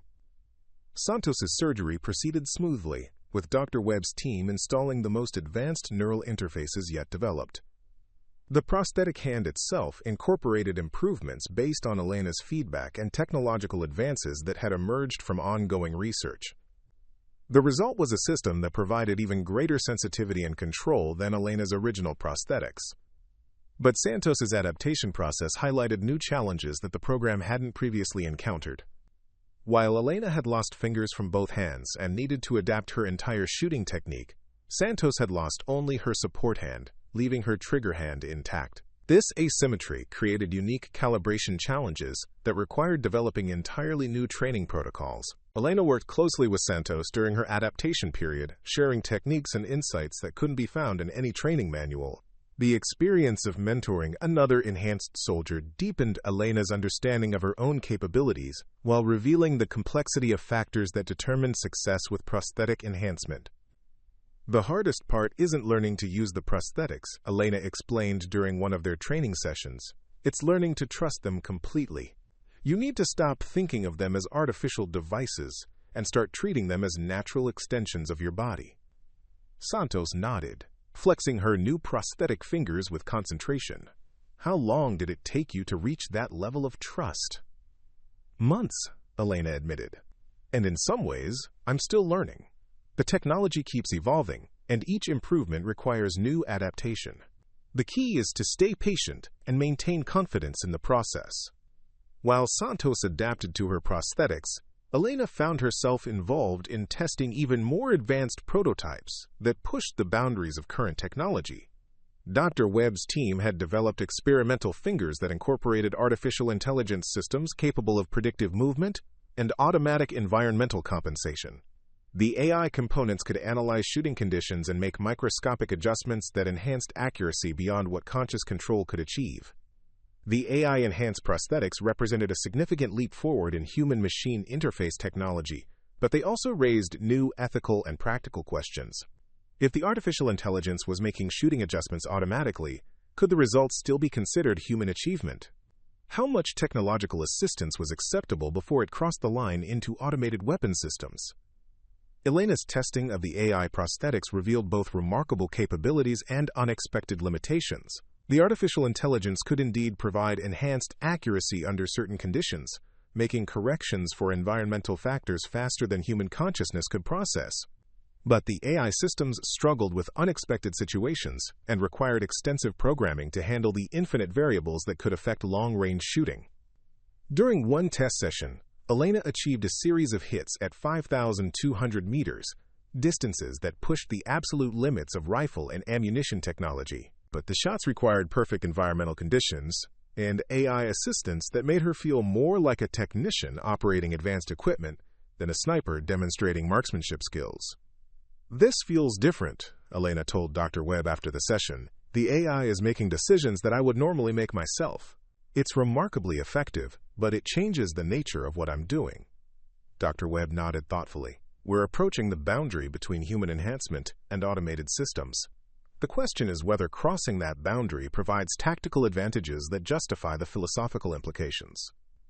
The debate over AI-enhanced prosthetics became more urgent when intelligence reports indicated that Chinese researchers had achieved significant breakthroughs in their own enhancement programs.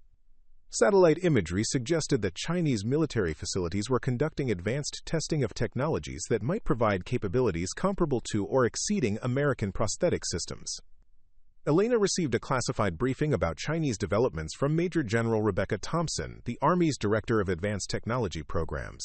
General Thompson was known for her direct communication style and her focus on maintaining American technological superiority in military applications. Sergeant Vasquez, our intelligence indicates that Chinese enhancement programs have achieved remarkable progress in a very short time, General Thompson began. They appear to be taking a different approach from ours, focusing on biological enhancement rather than prosthetic replacement. The potential implications are significant. Elena studied the classified materials, seeing satellite images of Chinese facilities and technical assessments of their apparent capabilities. What kind of biological enhancement are we talking about, ma'am? gene therapy designed to enhance neural conductivity and muscle control, drug regimens that improve reflexes and reduce fatigue, surgical procedures that modify nerve pathways to provide enhanced sensory feedback. General Thompson paused, allowing Elena to process the information. If their research is successful, they could achieve enhanced marksmanship capabilities without requiring amputation or prosthetic devices. The implications were staggering. Elena's prosthetics provided remarkable capabilities, but they required surgical removal of healthy tissue and extensive adaptation periods. If Chinese researchers could achieve similar results through biological enhancement of intact human systems, they would have significant advantages in terms of implementation speed and acceptance among military personnel. Are there plans to develop competing biological enhancement programs? Elena asked. General Thompson's expression became carefully neutral. That's being evaluated at the highest levels of government. The ethical, legal, and practical considerations are complex. Biological enhancement of healthy personnel raises questions that go beyond current military policy. Elena understood the subtext. While her prosthetic enhancement had been developed to help injured personnel return to full capability, biological enhancement would involve modifying healthy soldiers to exceed natural human limitations. The ethical line between treating injury and creating enhanced humans was becoming increasingly blurred. The pressure to maintain American technological superiority intensified when Elena received an unexpected assignment. She would be participating in a classified competition against foreign enhancement programs to assess relative capabilities under controlled conditions. The competition would be conducted at a secure facility in Colorado, with participants from American, Chinese, and Russian enhancement programs attempting various marksmanship challenges under identical conditions. Elena felt both excitement and apprehension about the competition. It would be the first direct comparison between different approaches to human enhancement, providing crucial intelligence about foreign capabilities while testing the effectiveness of American prosthetic technology against biological alternatives. The competition, designated Exercise Prometheus, was organized under strict security protocols that prevented participants from learning details about competing technologies until the actual events. Elena would be representing not just her individual capabilities, but the entire American approach to human enhancement through prosthetic technology. Dr. Webb accompanied Elena to Colorado, bringing specialized equipment for prosthetic maintenance and calibration. The facility itself was unlike anything Elena had seen. A high-tech complex buried in the Rocky Mountains with shooting ranges, medical facilities, and security measures that reflected the classified nature of the competition.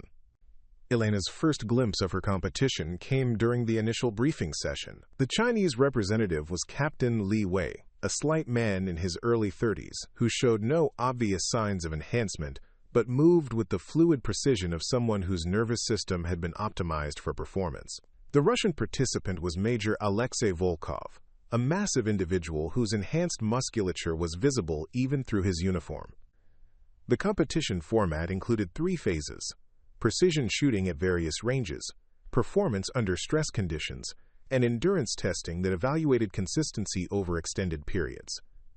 Each phase was designed to test different aspects of enhanced capability while providing intelligence about the underlying technologies. Elena's prosthetics performed exceptionally during the precision shooting phase, achieving accuracy that matched or exceeded her previous records.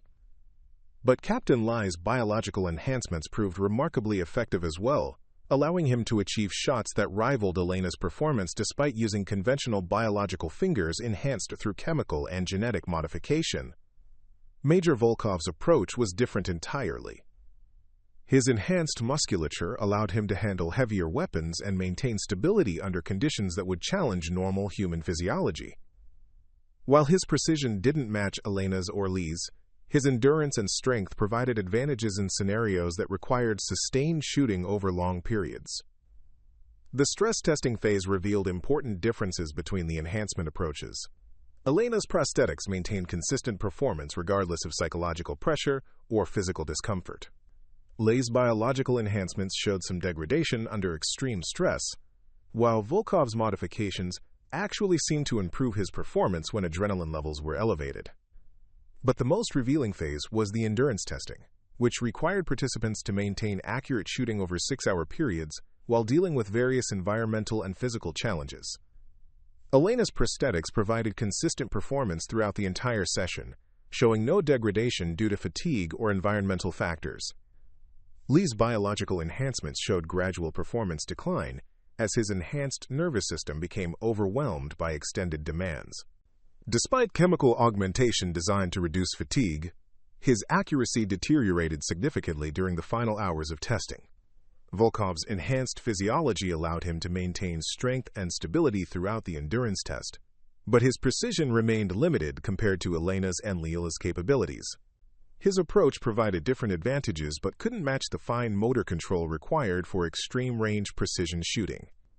The competition results confirmed that each enhancement approach provided distinct advantages and limitations. Elena's prosthetics offered superior consistency and precision, but required surgical intervention and extensive adaptation periods. Lee's biological enhancements preserved natural anatomy while providing significant improvements, but they were less reliable under extreme conditions. Volkov's modifications focused on strength and endurance at the expense of fine motor control. During the post-competition debriefing, General Thompson provided Elena with her assessment of the strategic implications. "Sergeant, your performance confirmed the advantages of our prosthetic approach, but it also revealed that other nations are achieving comparable results through different methods. We need to accelerate our development programs to maintain technological superiority." Elena felt the weight of national security implications resting on her enhanced shoulders. Her prosthetic fingers had become weapons in a new kind of arms race, one that involved pushing human capability beyond natural limitations. The competition had revealed that multiple nations were pursuing human enhancement technologies, each seeking advantages that could determine the outcome of future conflicts. As she prepared to return to regular duties, Elena reflected on how much her role had evolved since her injury in Afghanistan. She had become not just a soldier with advanced prosthetics, but a strategic asset whose capabilities influenced national defense policies and international military competitions. The question that haunted her was whether the technology that had restored her career was opening doors to a future where human enhancement became a requirement rather than an option for military service. The line between helping injured personnel and creating enhanced soldiers was becoming increasingly difficult to distinguish. 3 months after Exercise Prometheus, Elena discovered that the competition between enhancement programs extended far beyond controlled testing environments. She was conducting routine training at the Nevada facility when Colonel Martinez arrived with a classified briefing that would thrust her into the shadowy world of international espionage and technological theft. "Sergeant Vasquez," Colonel Martinez began, her expression grim, "we have credible intelligence that foreign operatives are attempting to steal prosthetic enhancement technology from American facilities. Your expertise and security clearance make you essential to our counterintelligence operations." Preparing and narrating this type of story took us long efforts and hard work, so if you are enjoying the story, please consider subscribing to our channel. Elena felt a chill that had nothing to do with the Nevada desert evening. Her prosthetics weren't just advanced medical devices. They contained classified technologies that represented years of research and millions of dollars in development costs. If foreign powers gained access to the underlying technologies, they could accelerate their own enhancement programs while potentially discovering vulnerabilities in American systems. The briefing revealed that attempts to acquire prosthetic technology had been detected at multiple facilities over the previous 6 weeks. Dr. Webb's research laboratory at Johns Hopkins had experienced suspicious network intrusions that suggested systematic attempts to access prosthetic design files. The manufacturing facility in California that produced Elena's prosthetic components had reported unusual surveillance activity. Most concerning, 2 researchers working on competing international enhancement programs had made contact with American personnel, offering substantial financial incentives for technical information. "The threat isn't just external," Colonel Martinez continued. "We've identified potential insider threats among personnel with access to enhancement technologies. Some individuals with gambling debts, financial difficulties, or personal grievances might be vulnerable to foreign recruitment." Elena realized that her unique position gave her access to technical details that would be invaluable to foreign intelligence services. Her prosthetics contained the most advanced versions of every component, and her training had exposed her to research directions and capabilities that remained classified at the highest levels. "What's my role in the counterintelligence operation?" Elena asked. "Several things," Colonel Martinez replied. "First, you'll be working with security services to identify potential vulnerabilities in prosthetic technology that foreign operatives might exploit. Second, you'll be serving as bait in a controlled operation designed to flush out hostile intelligence collectors. And third, you'll be helping to develop security protocols that protect enhancement technologies from future compromise. The counterintelligence operation, designated Operation Mirror Shield, was designed to appear as a routine technology demonstration while actually serving as an elaborate trap for foreign intelligence operatives. Elena would be participating in a fabricated conference on military medical technologies, presenting carefully crafted information about prosthetic capabilities, while intelligence services monitored attendees for signs of hostile interest. Dr. Webb was initially reluctant to expose Elena to the risks inherent in counterintelligence operations. Elena, these people are professionals who use sophisticated techniques to extract information. If you're not careful, you could inadvertently compromise technologies that we've spent years developing. Elena understood his concerns, but she also recognized her responsibility to protect the technologies that had given her a second chance at military service. Dr. Webb, I have more practical experience with these prosthetics than anyone. I can provide information that appears valuable while protecting truly sensitive details. The fabricated conference was scheduled to take place at a hotel in Washington, D.C., with attendees representing various military medical programs from allied nations. Elena's presentation would focus on prosthetic adaptation and training techniques, providing enough genuine information to appear valuable while avoiding technical details that could compromise American advantages. Intelligence services had identified several conference attendees as suspected foreign operatives, including James Richardson, a British researcher who was believed to be providing information to Chinese intelligence services, and Colonel Sandra Mueller of the German Army, whose recent financial troubles had made her a potential recruitment target for Russian operations. Elena spent 2 weeks preparing for the conference, working with intelligence specialists to develop her presentation and responses to anticipated questions.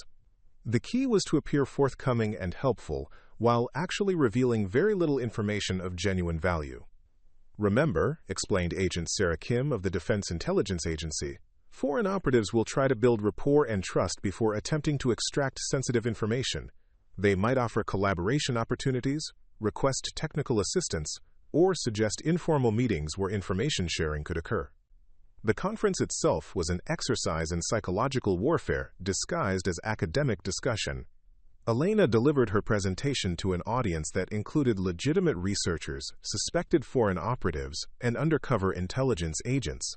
Her prosthetic hands moved with their characteristic precision as she demonstrated basic capabilities, while carefully avoiding any information about neural interface designs, artificial intelligence components, or manufacturing techniques. Dr. Richardson approached Elena during the coffee break following her presentation, expressing enthusiasm for her achievements and curiosity about technical details. Sergeant Vasquez, your presentation was fascinating. I'm particularly interested in the neural interface technology. Would it be possible to discuss the calibration protocols in more detail? Elena recognized this as exactly the kind of probing that Agent Kim had warned her about. Dr. Richardson, the calibration protocols are quite individualized. Each prosthetic system requires extensive customization based on the user's specific neural patterns and physical characteristics. It's not really a standardized process that could be easily replicated. Richardson nodded, but Elena could see him mentally cataloging her response. Of course, but surely there are general principles that could be shared among researchers working on similar problems. Perhaps we could arrange a more detailed discussion over dinner? Elena smiled politely while recognizing the recruitment attempt. I appreciate the invitation, but my schedule is quite full. Perhaps we could exchange some published research papers instead. The deflection was professionally handled, but Elena noticed Richardson making notes immediately after their conversation. She also observed him approaching other conference attendees, including several researchers who had access to different aspects of prosthetic technology. Colonel Mueller's approach was more direct. During the afternoon session break, she cornered Elena in a quiet hallway and spoke in urgent, hushed tones. Sergeant Vasquez, I represent some European research institutions that would be very interested in collaborative programs with your enhancement project. There could be substantial financial benefits for American researchers willing to share technical insights. Elena felt her pulse quicken as she recognized an explicit recruitment attempt. Colonel, any international collaboration would need to go through official military channels. I'm not authorized to discuss technical details outside of approved forums. Mueller's expression hardened slightly. Sometimes official channels are too slow for rapidly evolving technologies. Researchers who are willing to think more flexibly about information sharing often find their careers advancing more quickly. The threat was subtle but unmistakable. Elena maintained her polite demeanor while memorizing every detail of the conversation for her intelligence handlers. "I'm quite satisfied with my current career trajectory, Colonel. If you're interested in official collaboration, I can put you in touch with the appropriate authorities." Elena's interactions with suspected foreign operatives provided valuable intelligence about their techniques, objectives, and knowledge levels. But the most disturbing revelation came when she observed Dr. Patricia Chen, an American researcher from a competing prosthetic program, having what appeared to be a clandestine meeting with Richardson in the hotel lobby. Dr. Chen had legitimate access to prosthetic research that could be valuable to foreign intelligence services, and her recent divorce had created financial pressures that might make her vulnerable to recruitment. Elena watched as Chen and Richardson exchanged what looked like documents while maintaining the appearance of casual conversation. Agent Kim was extremely interested in Elena's observations about Dr. Chen. "This could be the insider threat we've been looking for. We need to develop evidence of actual intelligence transfer before we can take action." The counterintelligence operation extended beyond the conference itself. Elena found herself participating in a complex scheme designed to test Dr. Chen's loyalties while gathering evidence of potential espionage activities. The operation involved feeding Chen false but plausible technical information and monitoring whether it appeared in foreign intelligence reports. Elena's role was to build a relationship with Dr. Chen that would encourage her to share information about her research while creating opportunities for intelligence services to monitor their interactions. The psychological pressure of maintaining deception while building apparent trust was unlike anything Elena had experienced in conventional military operations. The key is to appear genuinely interested in her work while subtly probing for signs of divided loyalty, Agent Kim explained during one of their preparation sessions. Foreign intelligence services train their assets to detect surveillance and interrogation techniques, so you need to seem completely natural and unguarded. Elena met with Dr. Chen several times over the following weeks, ostensibly to discuss potential collaboration between their research programs. Chen was brilliant and dedicated, but Elena began noticing subtle signs of stress and evasiveness that suggested she might indeed be compromised by foreign intelligence services. During their third meeting, Chen made an unexpected proposal. "Elena, I've been thinking about your prosthetic capabilities and how they might be enhanced even further. I've developed some modifications that could improve neural interface efficiency by up to 30%. Would you be interested in testing them?" Elena felt alarm bells ringing in her mind. Modifications to her prosthetics would require access to highly classified technical specifications and could potentially introduce vulnerabilities that foreign intelligence services could exploit. "Dr. Chen, any modifications would need to go through Dr. Webb's team and official approval processes." Chen's response revealed the depth of her compromise. "Sometimes official processes are too slow for breakthrough innovations. I could make the modifications privately, and we could test the results before involving official channels. It would be our little experiment." Quote. Elena realized that Chen was either working directly for foreign intelligence or had been manipulated into believing that unofficial collaboration was acceptable. Either way, she represented a serious security threat that needed to be neutralized. The evidence gathered through Elena's interactions with Chen led to a comprehensive investigation that revealed extensive intelligence transfer to Chinese services. Chen had been recruited through financial pressure and psychological manipulation, gradually providing increasingly sensitive information about American prosthetic research. The investigation also uncovered a broader network of foreign intelligence operations targeting American enhancement programs. Richardson was identified as a key node in Chinese intelligence collection, while Colonel Mueller was found to be working for Russian services. Several other conference attendees were discovered to have connections to foreign intelligence operations. Elena felt both satisfaction and sadness about the counterintelligence success. The operation had protected American technological advantages while revealing the extent of foreign interest in human enhancement programs. But it had also demonstrated how easily dedicated researchers could be compromised through financial pressure, personal problems, or ideological manipulation. The broader implications of the intelligence operation were sobering. Elena's prosthetics represented just one aspect of a technological competition that extended across multiple domains of military capability. Foreign powers were investing enormous resources in human enhancement research, seeking advantages that could determine the outcomes of future conflicts. Dr. Webb was particularly troubled by the revelations about foreign intelligence interest in prosthetic technology. Elena, the fact that multiple intelligence services are actively seeking our research indicates how valuable they consider human enhancement capabilities. We need to be even more careful about security going forward. Elena nodded, understanding that her role as a test subject had evolved into something approaching strategic warfare. Her prosthetic fingers weren't just medical devices. They were weapons in a competition for technological superiority that could affect global military balances. The success of Operation Mirror Shield led to Elena receiving additional counterintelligence assignments that took her far from conventional military duties.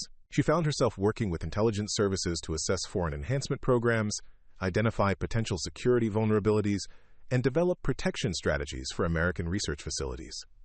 But the most significant development came when Elena learned that her counterintelligence work had attracted attention from the highest levels of American government. She received orders to report to the Pentagon for a briefing with officials from the National Security Council, the Central Intelligence Agency, and the Department of Defense. The briefing revealed that Elena's case had become a cornerstone of American strategy for maintaining technological superiority in human enhancement research.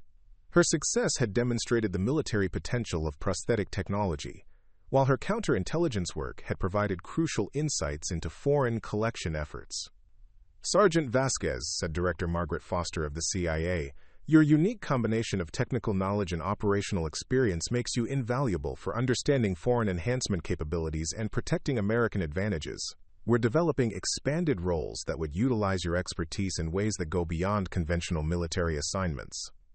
Elena felt the weight of national responsibility settling on her enhanced shoulders. Her journey from wounded soldier to strategic asset had taken her into realms of military competition that she had never imagined. The prosthetic fingers that had restored her career had become symbols of American technological innovation and targets for foreign intelligence services. As she prepared for her next assignment, Elena reflected on how dramatically her life had changed since that IED explosion in Afghanistan. She had lost her biological fingers, but gained capabilities that pushed human performance beyond natural limitations. She had become not just a soldier with advanced prosthetics, but a strategic weapon in a new kind of warfare. The question that haunted her was whether the competition for human enhancement advantages would escalate beyond the realm of intelligence collection into more direct forms of conflict. Elena's success had opened doors to capabilities that could revolutionize warfare, but it had also created vulnerabilities that hostile powers were actively trying to exploit. Her prosthetic hands had given her a second chance at military service, but they had also made her a target in a shadow war that extended far beyond conventional battlefields. Elena understood that her future would be shaped not just by her shooting capabilities, but by her ability to navigate the complex intersection of technology, espionage, and national security that defined modern military competition. Elena's world shattered on a Tuesday morning when she discovered that someone she trusted had been systematically betraying American prosthetic enhancement programs to foreign intelligence services. The revelation came during what should have been a routine technical briefing at Dr. Webb's research facility, but instead became the moment when Elena learned that her closest allies might be her greatest enemies. Dr. Webb had called the meeting to discuss improvements to Elena's prosthetics based on data collected during her recent counterintelligence operations. Elena arrived at the Johns Hopkins facility expecting to review technical specifications and calibration adjustments, but instead found Dr. Webb and Agent Kim waiting with expressions that immediately signaled serious trouble. "Elena, we need to discuss some disturbing discoveries that have emerged from our security review," Dr. Webb began, his usually confident demeanor replaced by obvious distress. "We've found evidence of systematic data theft from our research programs, and the perpetrator is someone with intimate access to your prosthetic systems." Elena felt a cold certainty settling in her stomach. The number of people with detailed access to her prosthetics was very small. Drive, Webb's immediate research team, military medical specialists, and the technicians responsible for maintenance and calibration. Any of them could potentially compromise the entire program. Agent Kim spread classified documents across the conference table showing network access logs, communication intercepts, and financial records that painted a picture of betrayal extending over several months. The evidence indicates that someone has been providing detailed technical specifications, performance data, and research directions to Chinese intelligence services. The level of access required suggests an insider with extensive knowledge of your prosthetic systems. Elena studied the documents, seeing patterns of data access that corresponded with times when she had been undergoing prosthetic maintenance and calibration. The betrayer had been using legitimate access to steal information that could allow foreign powers to replicate or counter American prosthetic advantages. Who are the primary suspects? Elena asked, though she was beginning to fear the answer. Dr. Webb's expression became even more pained. Elena, I need you to understand that we've found evidence pointing to Dr. Marcus Torres, your primary prosthetic technician. The access patterns, timing, and technical knowledge all align with his responsibilities for your prosthetic maintenance.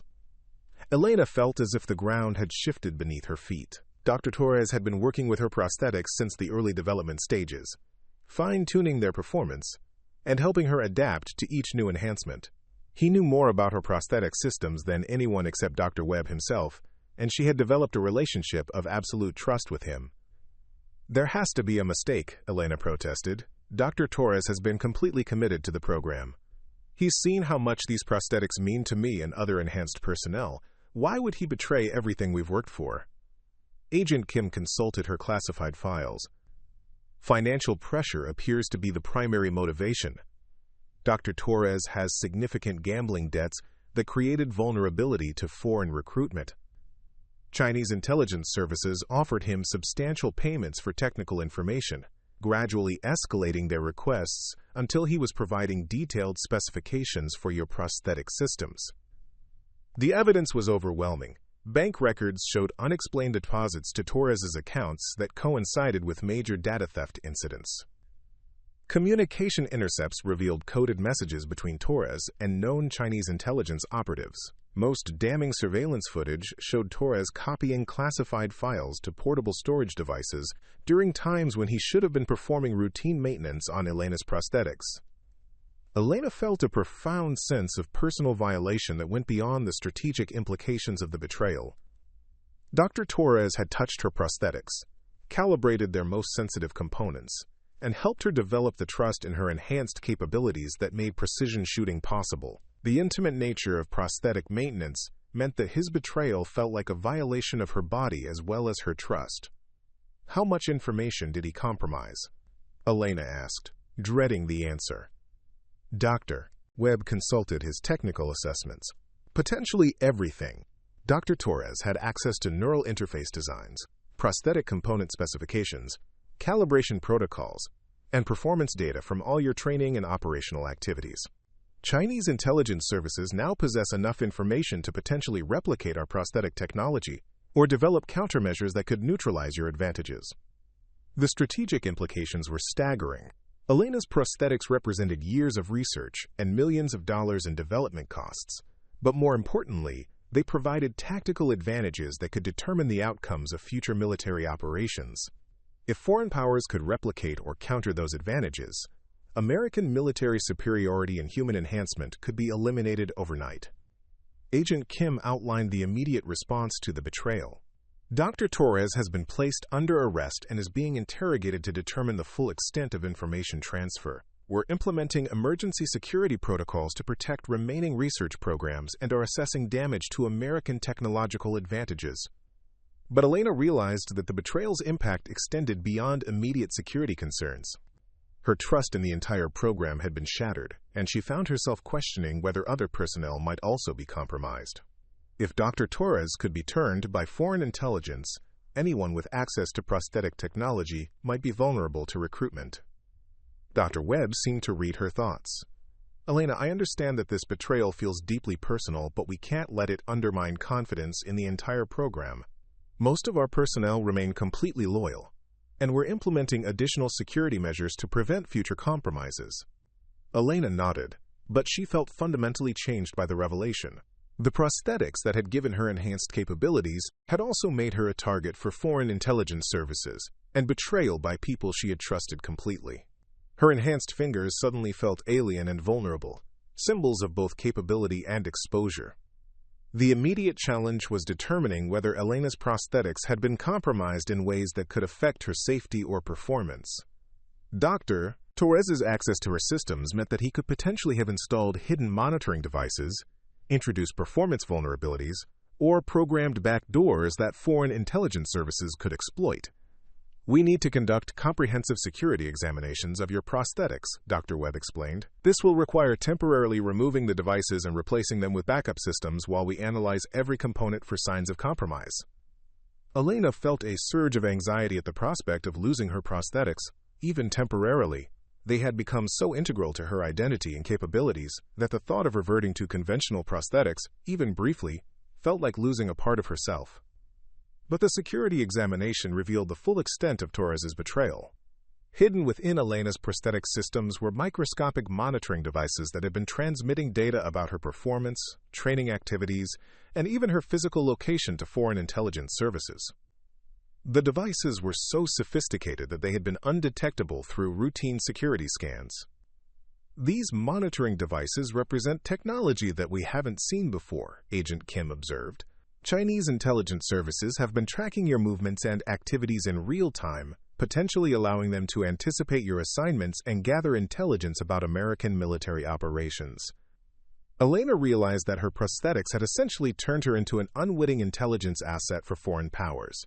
Every shot she had taken, every training session she had completed, and every location she had visited had been monitored and analyzed by hostile intelligence services. The discovery of monitoring devices led to an even more disturbing revelation.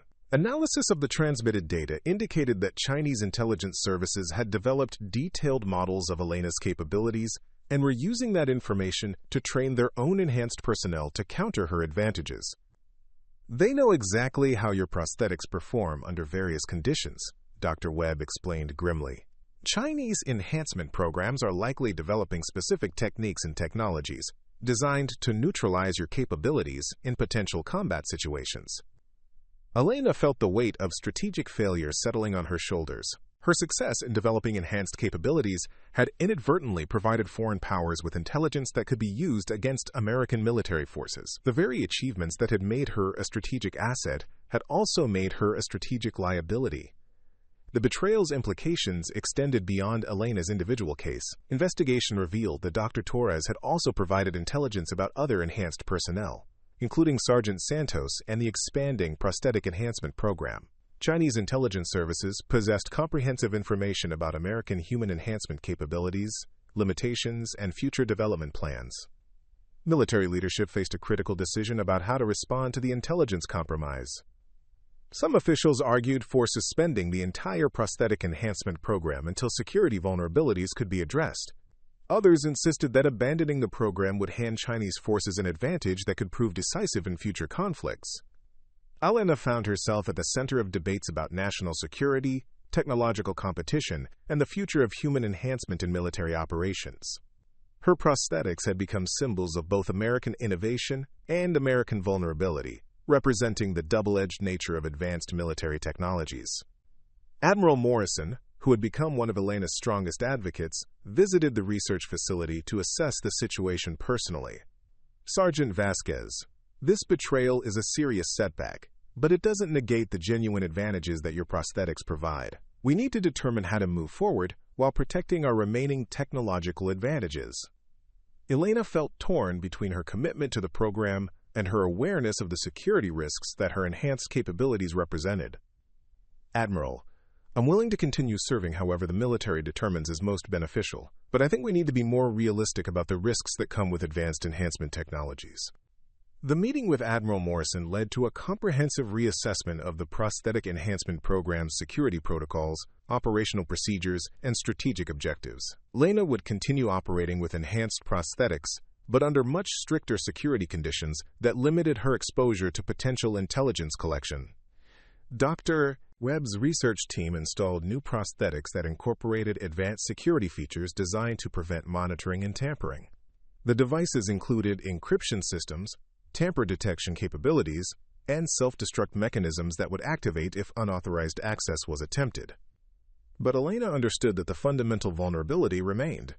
Her prosthetics made her a high-value target for foreign intelligence services, and the intimate access required for maintenance and calibration would always create opportunities for betrayal. The technology that had restored her military career had also made her a participant in a shadow war that extended far beyond conventional battlefields. As Elena adapted to her new security-enhanced prosthetics, she reflected on how much the betrayal had changed her relationship with the technology that defined her capabilities. The trust and confidence that had made her shooting achievements possible had been replaced by constant awareness of vulnerability and exposure. The prosthetic fingers that had once felt like natural extensions of her body now carried the weight of national security implications and strategic competition. Elena realized that her journey as an enhanced soldier had entered a new phase, one where her greatest challenges would come not from targets at extreme ranges, but from enemies who sought to turn her own capabilities against her. The discovery of Dr. Torres's betrayal triggered a manhunt that would test Elena's enhanced capabilities in ways she had never imagined. 3 days after the security breach was discovered, intelligence services learned that Torres had escaped federal custody during a prisoner transport, aided by what appeared to be a sophisticated foreign intelligence operation designed to extract him before he could reveal additional details about Chinese collection activities. Elena received the news during an emergency briefing at the Pentagon, where senior military and intelligence officials were coordinating the response to Torres's escape. The fugitive possessed enough classified information about American prosthetic enhancement programs to potentially compromise every aspect of the technology, making his recapture a matter of urgent national security. Dr. Torres knows everything about your prosthetic systems, Agent Kim explained during the classified briefing. Neural interface designs, component specifications, calibration protocols, performance limitations. He could provide foreign intelligence services with a complete blueprint for replicating or countering American enhancement technologies. General Thompson, who was coordinating the military response to the crisis, outlined the scope of the manhunt. We have every available resource searching for Torres, but his handlers are clearly sophisticated professionals who planned this extraction carefully. He could be anywhere in the country, or already on his way to a foreign nation, where he would be beyond our reach. Elena felt a personal responsibility for Torres's escape that went beyond professional obligation. His intimate knowledge of her prosthetic systems made her feel complicit in the security breach, as if her trust in him had somehow enabled his betrayal. The thought that her prosthetics might be replicated by foreign powers because of her misplaced confidence was almost unbearable. "What's my role in the search operation?" Elena asked, though she suspected the answer would involve more than conventional military support. Agent Kim consulted her classified materials. "Elena, your unique knowledge of Dr. Torres's personality, motivations, and technical expertise makes you essential for predicting his behavior and identifying potential hiding places. You may also be needed for operational activities that require your specific capabilities." The manhunt began with analysis of Torres's background, relationships, and psychological profile to identify likely escape routes and potential safe houses. Elena worked with FBI behavioral analysts to develop a comprehensive assessment of Torres's decision-making patterns and probable responses to pursuit pressure. Dr. Torres is highly intelligent but psychologically fragile, Elena explained during one of the assessment sessions. His gambling addiction suggests impulsive behavior under stress, but his technical expertise means he understands surveillance technologies and countermeasures. He'll try to use his knowledge to stay ahead of our search efforts. The analysis revealed that Torres had maintained contact with several individuals who might provide assistance during his escape. These included former colleagues from research institutions, personal friends with technical skills, and gambling associates who operated outside legal boundaries. Each contact represented a potential lead in the search operation. Elena found herself working directly with FBI field agents and military intelligence specialists, using her knowledge of Torres's personality and habits to identify promising leads. The work was unlike anything in her military experience, requiring psychological insight and investigative skills rather than marksmanship and tactical expertise. The first breakthrough came when surveillance teams identified Torres's ex-wife, Dr. Rebecca Chen, no relation to the researcher caught in the earlier counterintelligence operation, attempting to withdraw large amounts of cash from multiple bank accounts. Dr. Chen was a computer programmer who possessed skills that could help Torres evade electronic surveillance, making her a crucial asset for his escape operation. Elena participated in the surveillance operation targeting Dr. Chen, using her enhanced visual capabilities to maintain observation from distances that would challenge normal human vision. Her prosthetic hands allowed for steady operation of surveillance equipment for extended periods without fatigue or tremor. "Target is entering the Starbucks on 5th Street, Elena reported through her encrypted radio, tracking Dr. Chen's movements through high-powered binoculars from a rooftop position 6 blocks away. She's carrying a laptop case and appears to be conducting counter-surveillance checks. The surveillance revealed that Dr. Chen was following sophisticated protocols designed to detect and evade law enforcement observation. She used multiple transportation methods, frequent route changes, and communication techniques that suggested professional training in escape and evasion procedures. But Elena's enhanced capabilities allowed the surveillance team to maintain contact despite Dr. Chen's countermeasures. The stability and precision of Elena's prosthetic hands enabled her to operate surveillance equipment under conditions that would challenge normal human physiology, providing crucial intelligence about Dr. Chen's activities and contacts. The operation led to identification of a safe house where Torres was believed to be hiding, while his handlers arranged transportation out of the country. The location was a remote cabin in the Virginia mountains, accessible only through difficult terrain that would complicate both escape routes and law enforcement approach. Elena received orders to participate in the tactical operation to apprehend Torres, serving as a long-range observer who could provide overwatch and precision fire support if needed. The assignment would test her prosthetic capabilities under operational conditions that were far removed from controlled training environments. The tactical team assembled for the operation included FBI hostage rescue team members, military special operations personnel, and intelligence specialists with expertise in fugitive apprehension. Elena would be positioned at extreme range, providing surveillance and precision fire capabilities that could be decisive if Torres attempted to flee or resist capture. "Your job is to maintain observation and be ready to take action if the situation deteriorates," explained Special Agent Michael Rodriguez, the FBI team leader. "Dr. Torres is potentially armed and definitely desperate. If he tries to escape or threatens team members, your shooting capabilities could be the difference between success and failure."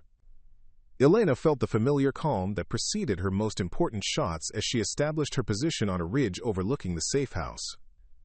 Her enhanced prosthetics moved with mechanical precision as she assembled her rifle and adjusted her scope for the 2,800-meter range to the target building. Through her high-powered optics, Elena could see the cabin clearly, a wooden structure surrounded by dense forest with limited approach routes.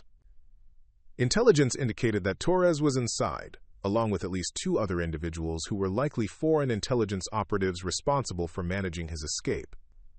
The tactical assault began at dawn, with team members approaching the cabin from multiple directions, while Elena maintained overwatch from her elevated position. Her prosthetic fingers rested steadily on her rifle's controls, ready to engage targets if the situation required precision fire support. "Movement in the upper window," Elena reported, observing a figure that matched Torres's description looking out toward the approaching tactical teams. "Individual appears to be armed and is conducting surveillance of team positions." The situation escalated rapidly when Torres and his handlers detected the approaching law enforcement teams and began preparing to flee through the forest behind the cabin. Elena watched through her scope as 3 figures emerged from the building, moving quickly toward predetermined escape routes. "Targets are fleeing toward the northwest tree line," Elena reported. "Range approximately 2,600 meters and increasing. I have clear shots on all 3 individuals." Special Agent Rodriguez's voice crackled through Elena's earpiece.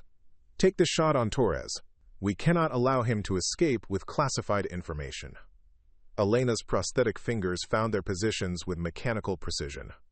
Her enhanced stability eliminated the tremor and fatigue that would affect biological hands during high-stress situations. Through her scope, she could see Torres clearly as he ran through the forest, carrying what appeared to be electronic devices containing stolen research data. The shot would be challenging, a moving target at extreme range through forest cover with wind conditions that were marginal for precision shooting. But Elena's prosthetics provided advantages that made the shot possible, where biological limitations would have made it impossible. Elena began her shooting sequence, the ritual that had become second nature through months of training and operational experience. Her prosthetic hands maintained perfect stability despite the stress and time pressure of the tactical situation. Her enhanced fingers found the exact trigger position required for the shot. At the moment of perfect alignment between target, environmental conditions, and equipment capability, Elena fired. The bullet's flight time at 2,600 meters meant that Torres continued running for several seconds after Elena fired, unaware that his fate had already been determined. Elena tracked him through her scope, watching as the bullet completed its journey through the Virginia morning air. The impact was clean and immediate. Torres dropped in the forest clearing, his escape attempt ending in the permanent stillness that characterized Elena's most successful shots. The classified information he carried would be recovered, and the security breach that had threatened American prosthetic enhancement programs would be contained. "Target down," Elena reported, with professional calm that concealed the emotional complexity of shooting someone she had known and trusted. "Dr. Torres is no longer a threat." The tactical teams moved quickly to secure the area and recover Torres's body, along with the electronic devices he had been carrying. Analysis would later reveal that he possessed complete technical specifications for American prosthetic systems, along with detailed intelligence about future development programs. Elena maintained her position until the tactical teams confirmed that the area was secure and all hostile individuals had been neutralized. Her prosthetic hands remained steady throughout the entire operation, providing the consistent performance that had made the successful shot possible. As she broke down her equipment and prepared to leave the mountain ridge, Elena reflected on the strange journey that had brought her to this moment. She had used prosthetic fingers developed to help injured veterans return to service to eliminate a traitor who had betrayed the very technology that had restored her military career. The successful operation would be classified at the highest levels, with Elena's role remaining secret to protect both her identity and the capabilities of American prosthetic enhancement programs. But privately, she understood that she had crossed a threshold that separated her from conventional military service. Elena's prosthetic hands had evolved from medical devices to strategic weapons, and she had become something between a soldier and an intelligence asset. The shot that eliminated Dr. Torres represented not just tactical success, but a fundamental change in her role within American national security operations. We're approaching the climactic moments of this epic tale, and the tension is at its peak. Creating stories of this scope and detail requires not just writing talent, but careful plotting, character development, and attention to every narrative thread. We've journeyed through nearly 40,000 words together, and I hope every moment has kept you engaged. If this story has drawn you in and kept you listening, please show your appreciation by liking this video and subscribing to our channel. Share this epic with anyone who loves immersive storytelling, and hit that notification bell for more incredible adventures. Now, let's witness how everything comes together in these final, crucial moments. Elena's successful elimination of Dr. Torres should have marked the end of the security crisis, but instead it triggered a chain of events that would push her enhanced capabilities to their absolute limits, while forcing her to confront the darker implications of her transformation from wounded soldier to strategic weapon. The classified operation in Virginia had contained one security breach, but it also revealed the extent to which foreign powers were willing to go to acquire American prosthetic enhancement technology. 2 weeks after the mountain operation, Elena received an emergency summons to a secure facility outside Washington, where she found herself facing the most senior military and intelligence officials in the American government. The meeting had been called in response to intelligence indicating that Chinese forces had accelerated their own human enhancement programs to an unprecedented degree, apparently driven by their partial acquisition of American prosthetic technology through Torres's betrayal. Admiral Morrison, who had become Elena's primary advocate within military leadership, began the briefing with news that sent chills through everyone present. "Ladies and gentlemen, we have confirmed intelligence that Chinese military forces have deployed enhanced personnel in operational scenarios. Their capabilities appear to exceed anything we previously believed possible, suggesting that they've made breakthrough advances in human enhancement technology." Elena felt her stomach drop as she processed the implications. Despite the successful containment of Torres's betrayal, Chinese forces had apparently gained enough intelligence to develop their own enhancement programs that potentially exceeded American capabilities. Her prosthetic advantages, which had seemed revolutionary just months earlier, might already be obsolete. General Thompson consulted her classified briefing materials. Chinese enhanced personnel have been observed achieving marksmanship performance that rivals Sergeant Vasquez's capabilities. Intelligence suggests they've combined stolen American prosthetic technology with their own biological enhancement research to create hybrid systems that provide advantages we haven't anticipated. Dr. Webb, who had been included in the briefing because of his technical expertise, looked shaken by the intelligence reports. If Chinese forces have successfully integrated prosthetic and biological enhancement approaches, they could have created systems that exceed our current capabilities. The hybrid approach might provide advantages that neither technology achieves alone. Quote, Elena studied the classified photographs and technical assessments spread across the conference table, seeing evidence of Chinese enhancement programs that had progressed far beyond what American intelligence had previously detected. The individuals shown in the photographs appeared normal, but technical analysis suggested they possessed both biological enhancements and prosthetic augmentations that could provide extraordinary capabilities. What specific capabilities are we talking about? Elena asked, though she dreaded the answer. Agent Kim provided the disturbing details. Chinese enhanced personnel have demonstrated shooting accuracy at ranges exceeding 5,000 meters, physical performance that surpasses elite athletes, and cognitive processing speeds that suggest neurological enhancement. They appear to have created integrated enhancement systems that affect multiple aspects of human performance simultaneously. The briefing revealed that Chinese enhancement programs had moved beyond experimental stages into operational deployment. Enhanced personnel had been observed in training exercises that simulated conflict scenarios with American forces, suggesting that China was preparing for potential military confrontations, where enhanced capabilities could provide decisive advantages. Elena realized that her role as America's premier enhanced soldier had suddenly become far more crucial and far more dangerous. If Chinese forces possessed enhanced personnel with superior capabilities, American military advantages could be neutralized or reversed in future conflicts. Her prosthetic fingers, which had seemed like unmatched assets, might now be inadequate for the challenges ahead. Admiral Morrison outlined the strategic response to the intelligence revelations. We're accelerating every aspect of our human enhancement programs, but development timelines mean that our next-generation technologies won't be available for months or years. In the meantime, Sergeant Vasquez represents our most advanced capability, and we may need to rely on her enhanced skills in scenarios we hadn't previously anticipated. Elena felt the weight of national security settling on her prosthetic shoulders. Her individual capabilities had become strategically significant in ways that extended far beyond conventional military operations.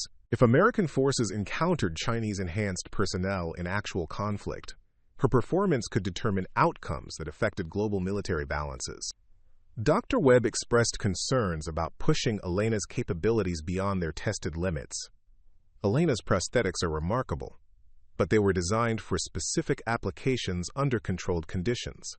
If we're talking about operational deployment against enhanced opposition, we're entering territory where we have limited data about performance and reliability.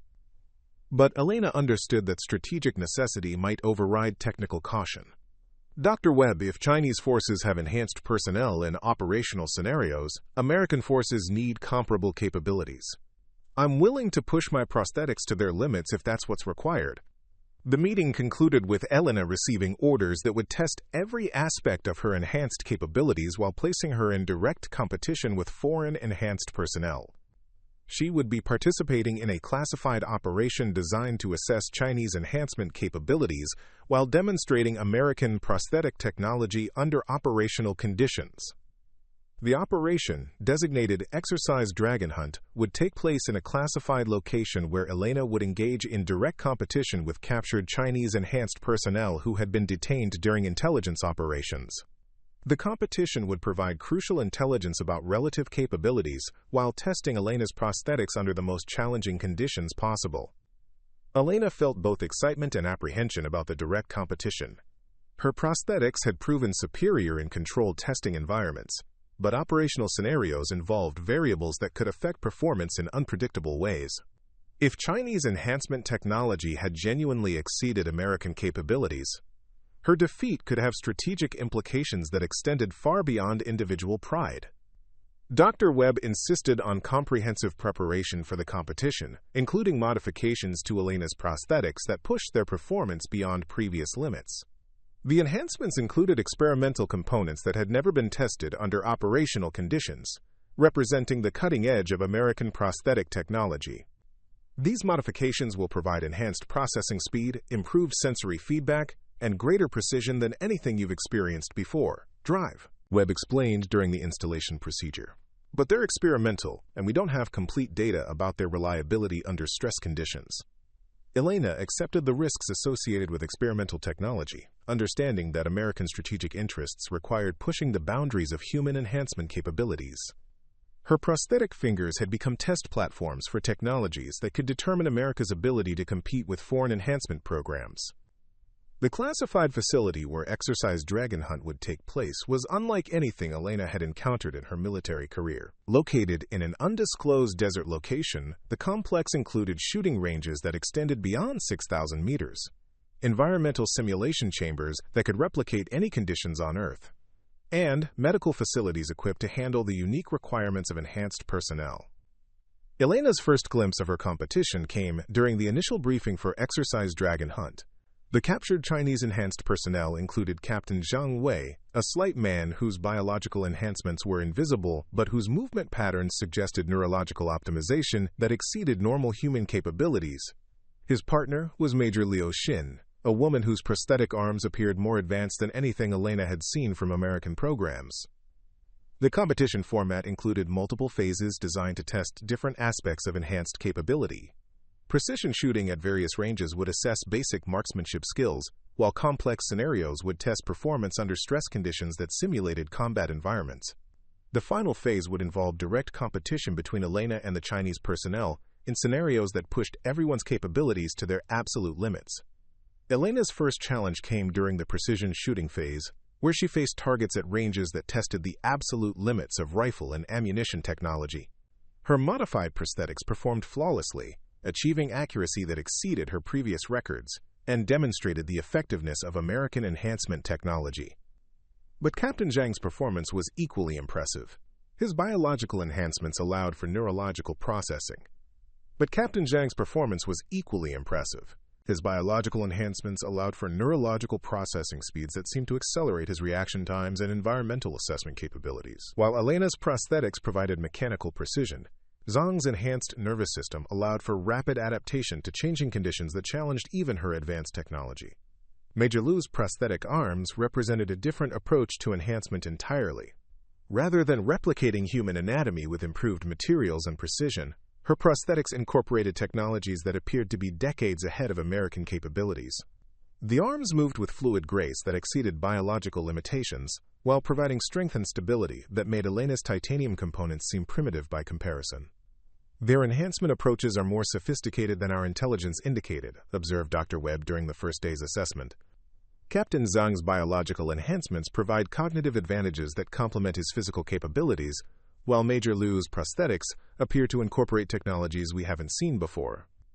Elena felt the first stirrings of doubt about her own capabilities. Her prosthetic fingers had seemed revolutionary when compared to biological limitations, but they suddenly appeared crude when compared to the advanced technologies demonstrated by her Chinese counterparts. The gap between American and foreign enhancement capabilities might be larger than anyone had anticipated. The stress testing phase revealed even more concerning disparities. Elena's prosthetics maintained their characteristic consistency under psychological pressure, but Captain Zhang's biological enhancements actually seemed to improve his performance when stress levels increased. His enhanced nervous system apparently converted adrenaline and pressure into improved focus and reaction times. Major Liu's prosthetics demonstrated capabilities that challenged Elena's understanding of what was possible with current technology. During one exercise, Liu achieved precision shooting while simultaneously operating multiple weapons systems, suggesting that her prosthetic arms incorporated artificial intelligence components that could manage complex tasks independently. "Elena, I'm concerned about what we're seeing," Dr. Webb confided during a break between testing sessions. "Their enhancement technologies appear to be significantly more advanced than our current capabilities. If this represents the general state of Chinese enhancement programs, we may be facing a technological gap that could take years to close." Elena felt a growing sense of desperation as she realized that her prosthetics, which had seemed like unmatched advantages, might actually be inferior to foreign technologies. The competition that was supposed to validate American enhancement capabilities was instead revealing dangerous vulnerabilities that could affect national security. The final phase of Exercise Dragon Hunt would involve direct competition between Elena and her Chinese counterparts in scenarios that simulated combat conditions. The challenges would test not just individual capabilities, but also tactical decision-making, environmental adaptation, and performance under the extreme stress of life-or-death situations. Elena's first direct competition was against Captain Zhang in a scenario that required engaging multiple targets at various ranges while dealing with simulated enemy fire and time pressure.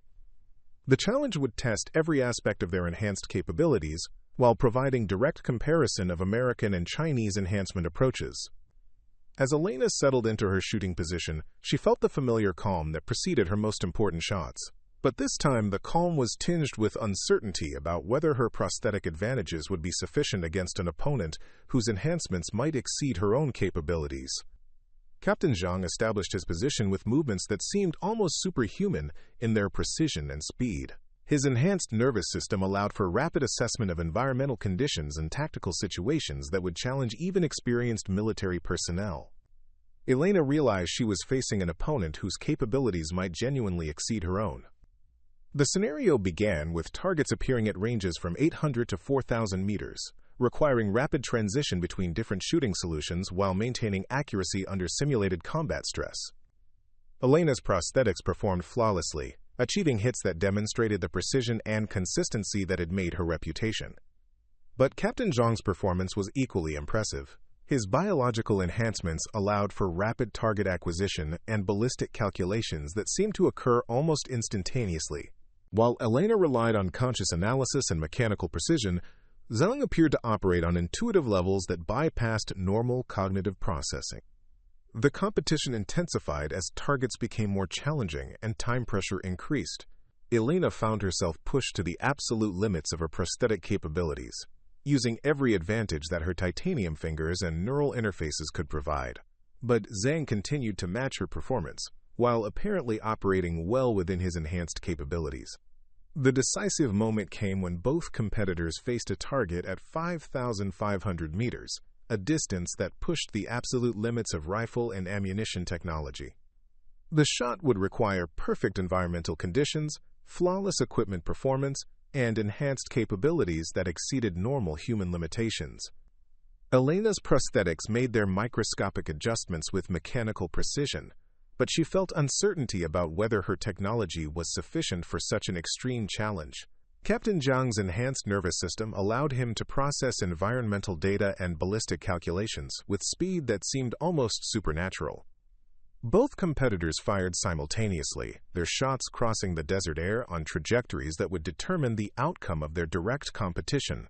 Elena watched through her scope as the bullets completed their journey toward the distant target, knowing that the results would affect not just her personal reputation, but America's confidence in its enhancement technologies. Captain Zhang's shot hit the target with precision that demonstrated the effectiveness of his biological enhancements. But Elena's shot missed by several meters, a failure that shocked everyone observing the competition and raised fundamental questions about the relative capabilities of American and Chinese enhancement programs. Elena felt the weight of national failure settling on her prosthetic shoulders. Her miss at extreme range had demonstrated that Chinese enhancement technologies might indeed exceed American capabilities, creating strategic vulnerabilities that could affect future military operations.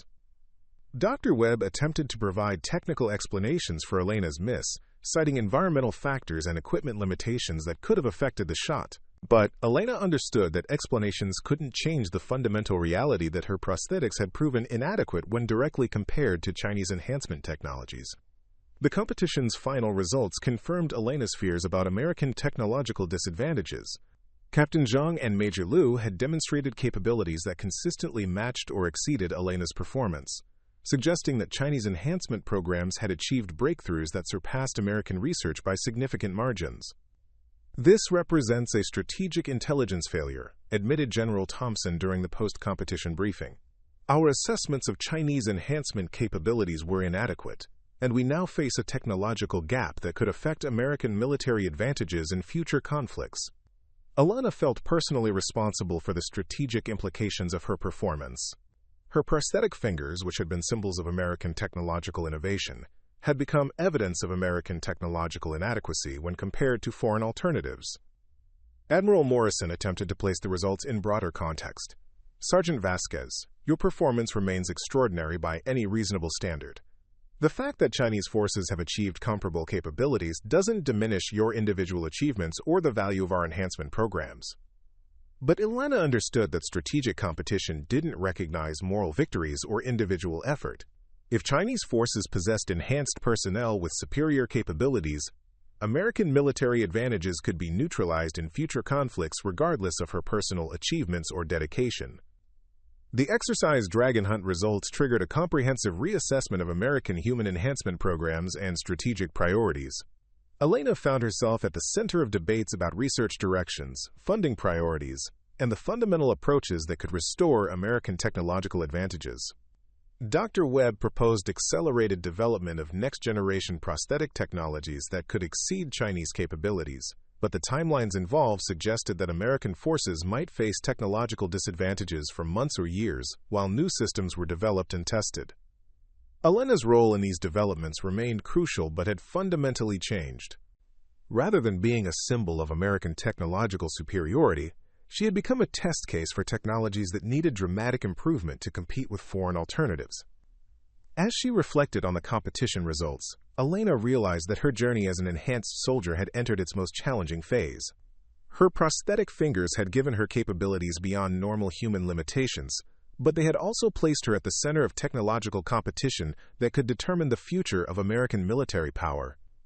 The question that haunted her was whether American enhancement programs could evolve quickly enough to address the technological gaps revealed by Exercise Dragon Hunt. Elena's prosthetics had been revolutionary when developed, but revolution was apparently not enough in a world where multiple nations were pushing the boundaries of human enhancement technology. Her enhanced fingers, which had once felt like miraculous gifts that restored her military career, now carried the weight of national strategic challenges that extended far beyond individual achievement. Elena understood that her future would be shaped not just by her own capabilities, but by America's ability to compete in a technological arms race that could determine the balance of global military power. The weeks following Exercise Dragon Hunt marked the lowest point in Elena's career as an enhanced soldier, as the implications of Chinese technological superiority created a crisis of confidence that affected every aspect of the American human enhancement program. Elena found herself questioning not just her prosthetic capabilities, but her entire identity as a strategic asset in America's military competition with foreign powers. The crisis deepened when Elena received intelligence reports indicating that Chinese enhanced personnel were being deployed in operational scenarios around the world, demonstrating capabilities that exceeded American intelligence estimates while highlighting the strategic disadvantages created by gaps in enhancement technology. Each report felt like a personal failure, evidence that her prosthetics had proven inadequate for the challenges of modern technological competition. Dr. Webb's research team worked frantically to analyze the Chinese technologies demonstrated during Exercise Dragon Hunt, seeking insights that could accelerate American development programs. But their analysis revealed the sobering reality that Chinese enhancement approaches represented fundamental breakthroughs rather than incremental improvements, suggesting that closing the technological gap would require revolutionary advances rather than evolutionary development. Elena, the Chinese prosthetic technologies appear to incorporate quantum computing components and neural interfaces that exceed our current understanding, Dr. Webb explained during one of their technical briefings. Their biological enhancement approaches utilize genetic modifications and pharmaceutical interventions that we haven't seen before. We're not just behind, we're operating with fundamentally different technological paradigms. Elena felt the weight of obsolescence settling on her enhanced shoulders. Her prosthetic fingers, which had seemed like miraculous technology just months earlier, now appeared primitive when compared to the capabilities demonstrated by her Chinese counterparts. The advantages that had made her a strategic asset were rapidly becoming strategic liabilities. The psychological pressure intensified when Elena learned that military leadership was questioning whether to continue investing in prosthetic enhancement programs or pivot to biological modification approaches that might provide better competition with Chinese technologies.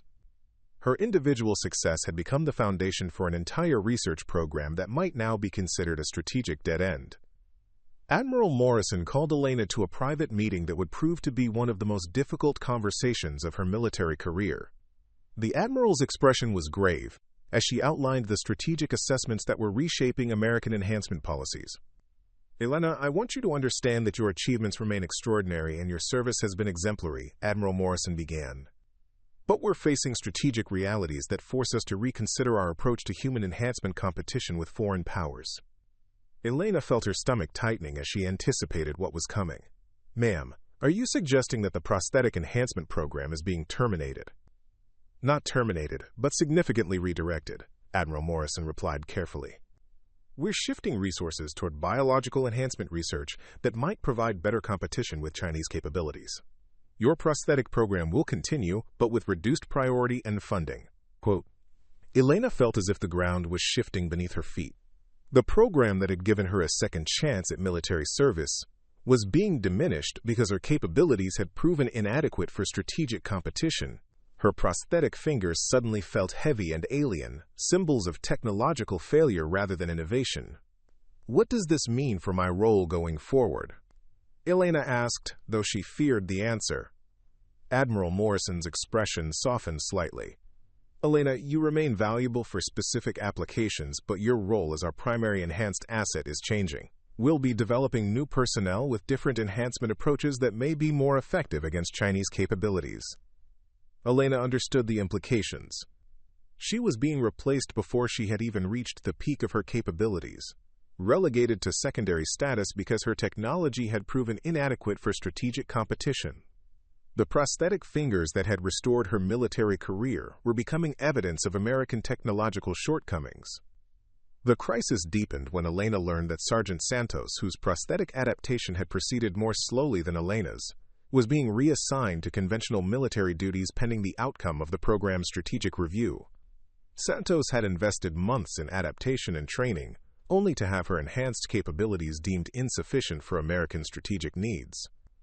Elena met with Santos during what might be their final training session together, finding her fellow enhanced soldiers struggling with the same sense of obsolescence and betrayal that was affecting everyone involved in the prosthetic program. "Elena, I don't understand how our capabilities went from revolutionary to obsolete in a matter of weeks," Santos said, flexing her prosthetic hand with movements that had become as natural as breathing. "These prosthetics changed my life, gave me capabilities I never imagined possible. How can they suddenly be inadequate?"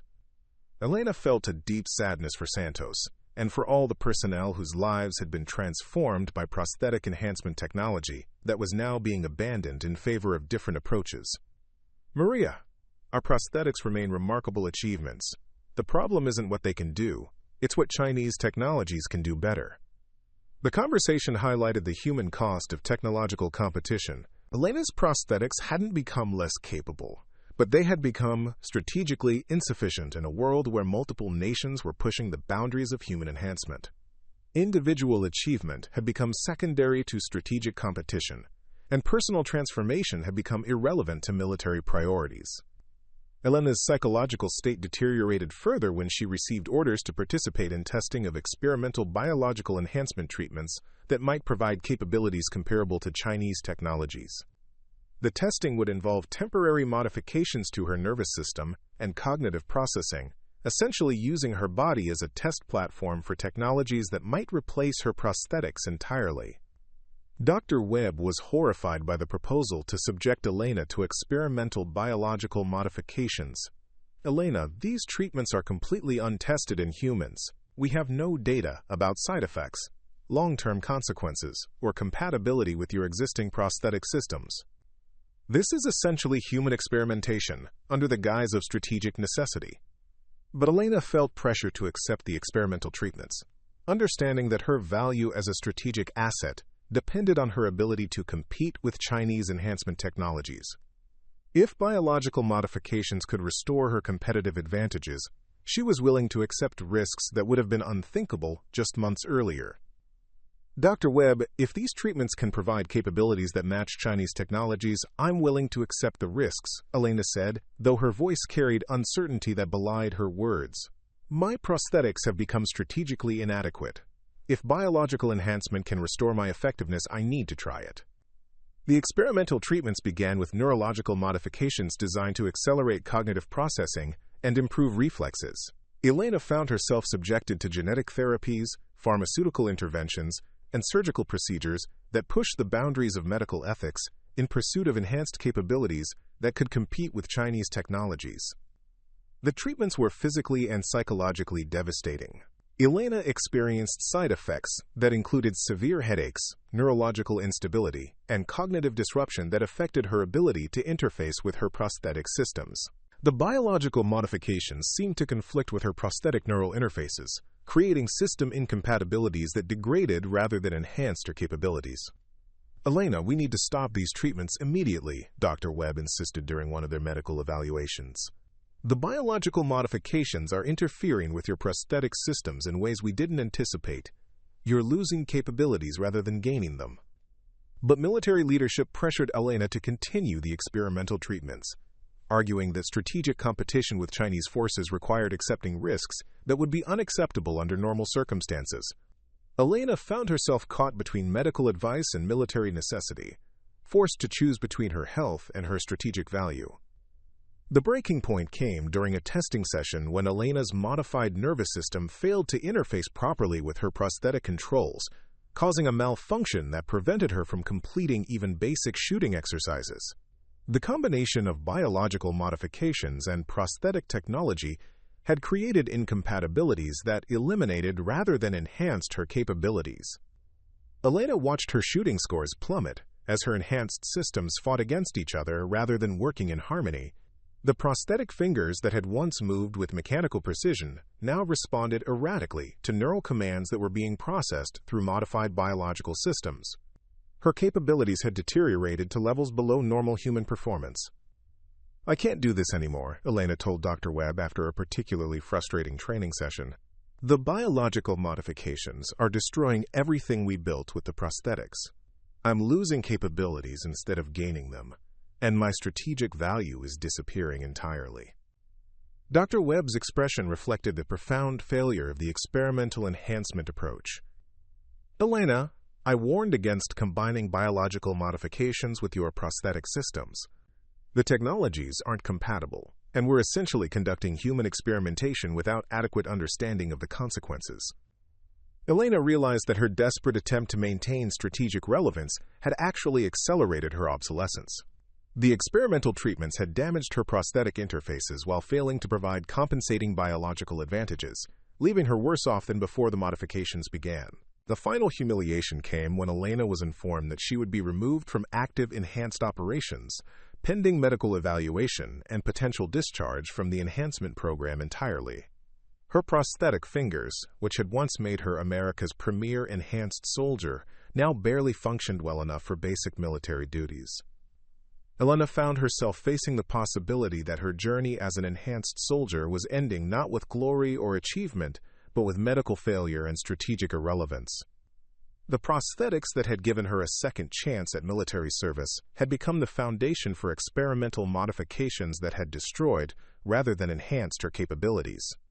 As she sat in the medical facility where her prosthetics were being recalibrated for basic functionality, Elena reflected on how quickly her situation had deteriorated from strategic asset to medical liability. The technological competition that had elevated her had also destroyed her, leaving her worse off than when she had first lost her biological fingers in Afghanistan. The prosthetic enhancement program that had promised to restore injured personnel to full capability had become a cautionary tale about the dangers of human experimentation in pursuit of strategic advantages. Elena's case demonstrated that enhancement technologies could eliminate, as well as restore human capability, especially when driven by competitive pressures that prioritized strategic value over individual welfare. Elena understood that her darkest hour had arrived not from external enemies, but from the very technologies and policies that had once made her a symbol of American innovation and military excellence. Her enhanced fingers, which had carried her to remarkable achievements, now represented the complex dangers of technological competition that treated human beings as test platforms for strategic experiments. Elena's medical evaluation at Walter Reed Army Medical Center revealed the devastating extent to which the experimental biological modifications had compromised her prosthetic systems and overall health. Dr. Sarah Chen, who had originally warned Elena about the limitations of prosthetic technology, now found herself documenting how the pursuit of enhanced capabilities had created medical problems that exceeded anything she had previously encountered. Elena, the neurological damage from the biological modifications is extensive. Drive. Chen explained while reviewing brain scans and nerve conduction studies. The experimental treatments have disrupted the neural pathways that allowed your prosthetics to function effectively. We're looking at potentially permanent impairment of your enhanced capabilities. Elena stared at the medical images showing her damaged nervous system, seeing the physical evidence of what she had already experienced through degraded prosthetic performance. The biological modifications that were supposed to enhance her capabilities had instead created incompatibilities that eliminated the advantages her prosthetics had once provided. Dr. Webb, who had fought against the experimental treatments from the beginning, struggled to contain his anger at the medical establishment that had prioritized strategic competition over patient welfare.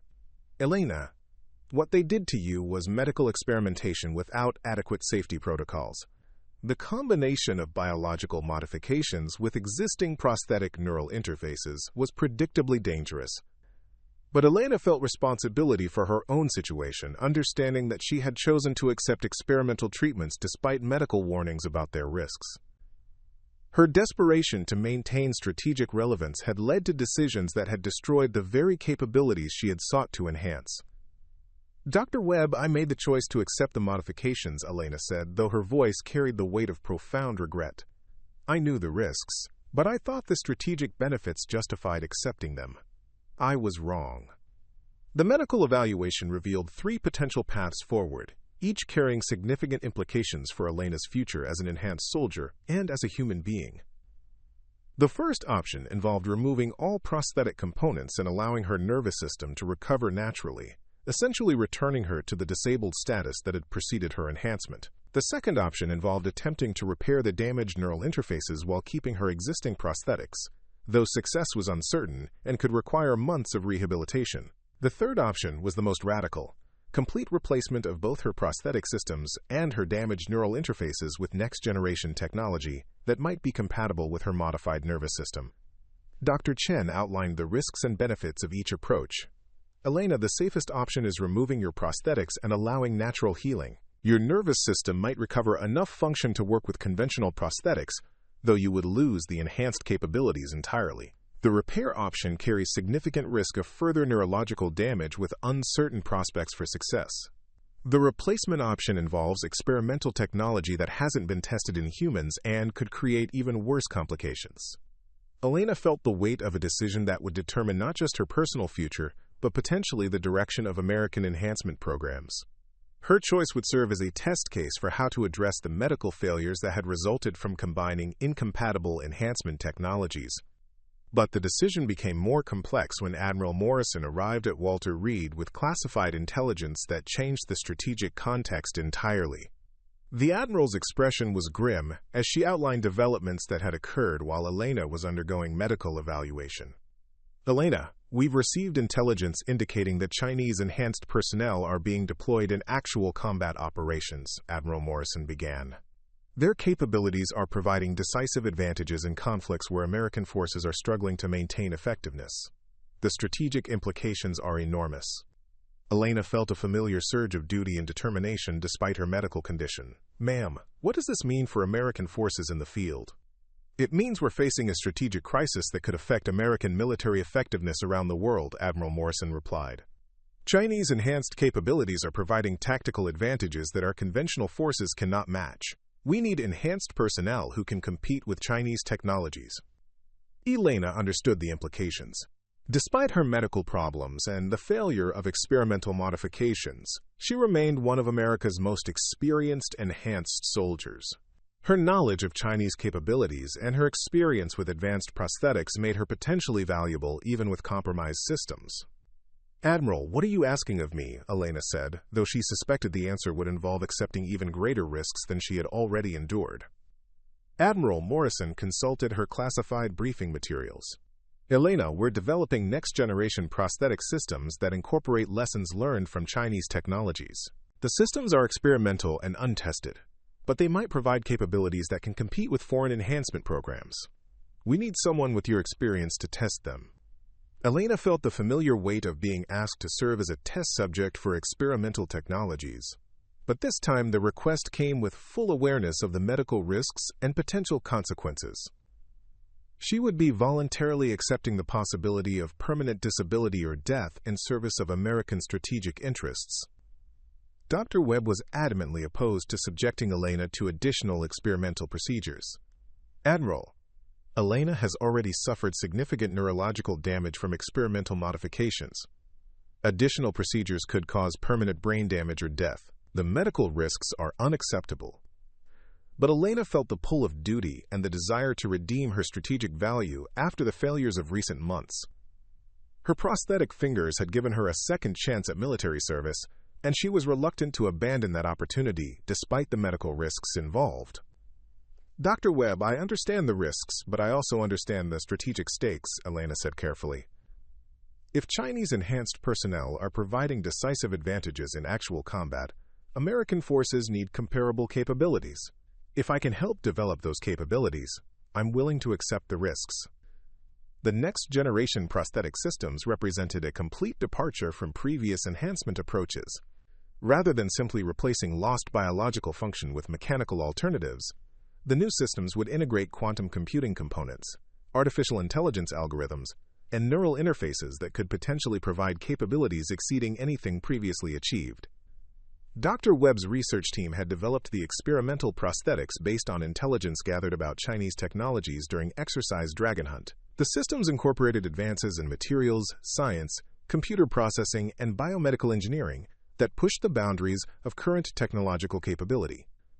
Elena, these prosthetics would essentially turn you into a human-machine hybrid, Dr. Webb explained during the technical briefing. The quantum computing components would provide processing speeds that exceed biological capability, while the AI algorithms would allow for predictive analysis and automated responses that could enhance your shooting performance dramatically. Quote, Elena studied the technical specifications for the experimental prosthetics, seeing systems that represented a fundamental evolution beyond her current technology. The new prosthetics would provide not just enhanced stability and precision, but also cognitive augmentation that could affect her decision-making processes and tactical analysis capabilities. What are the risks? Elena asked, though she understood that experimental technology by definition carried unknown dangers. Dr. Webb's expression was grave. Elena, we're talking about integrating quantum computing and artificial intelligence directly into your nervous system. The effects on human consciousness, personality, and cognitive function are completely unknown. You could experience fundamental changes to who you are as a person. Elena felt a chill at the prospect of modifications that could affect her essential identity. But she also understood that strategic competition might require accepting risks that exceeded conventional boundaries. If Chinese enhanced personnel possessed capabilities that could determine the outcomes of military conflicts, American forces needed comparable technologies regardless of the personal costs. The decision process was complicated by intelligence reports indicating that Chinese forces were achieving tactical successes that appeared directly related to their enhanced personnel capabilities. American military units were reporting encounters with enemy forces that demonstrated marksmanship, tactical coordination, and physical performance that exceeded normal human limitations. Elena, American soldiers are dying because they're facing enhanced opposition without comparable capabilities, Admiral Morrison explained during a private conversation. Your willingness to test experimental technologies could save lives by providing American forces with enhancement capabilities they desperately need. Elena felt the weight of American casualties adding urgency to her decision about accepting experimental prosthetics. Her personal risks needed to be weighed against the potential benefits for American military personnel who were facing enhanced opposition without adequate capabilities to respond effectively. But the decision was also influenced by Elena's growing awareness that her identity had become inseparable from her role as an enhanced soldier.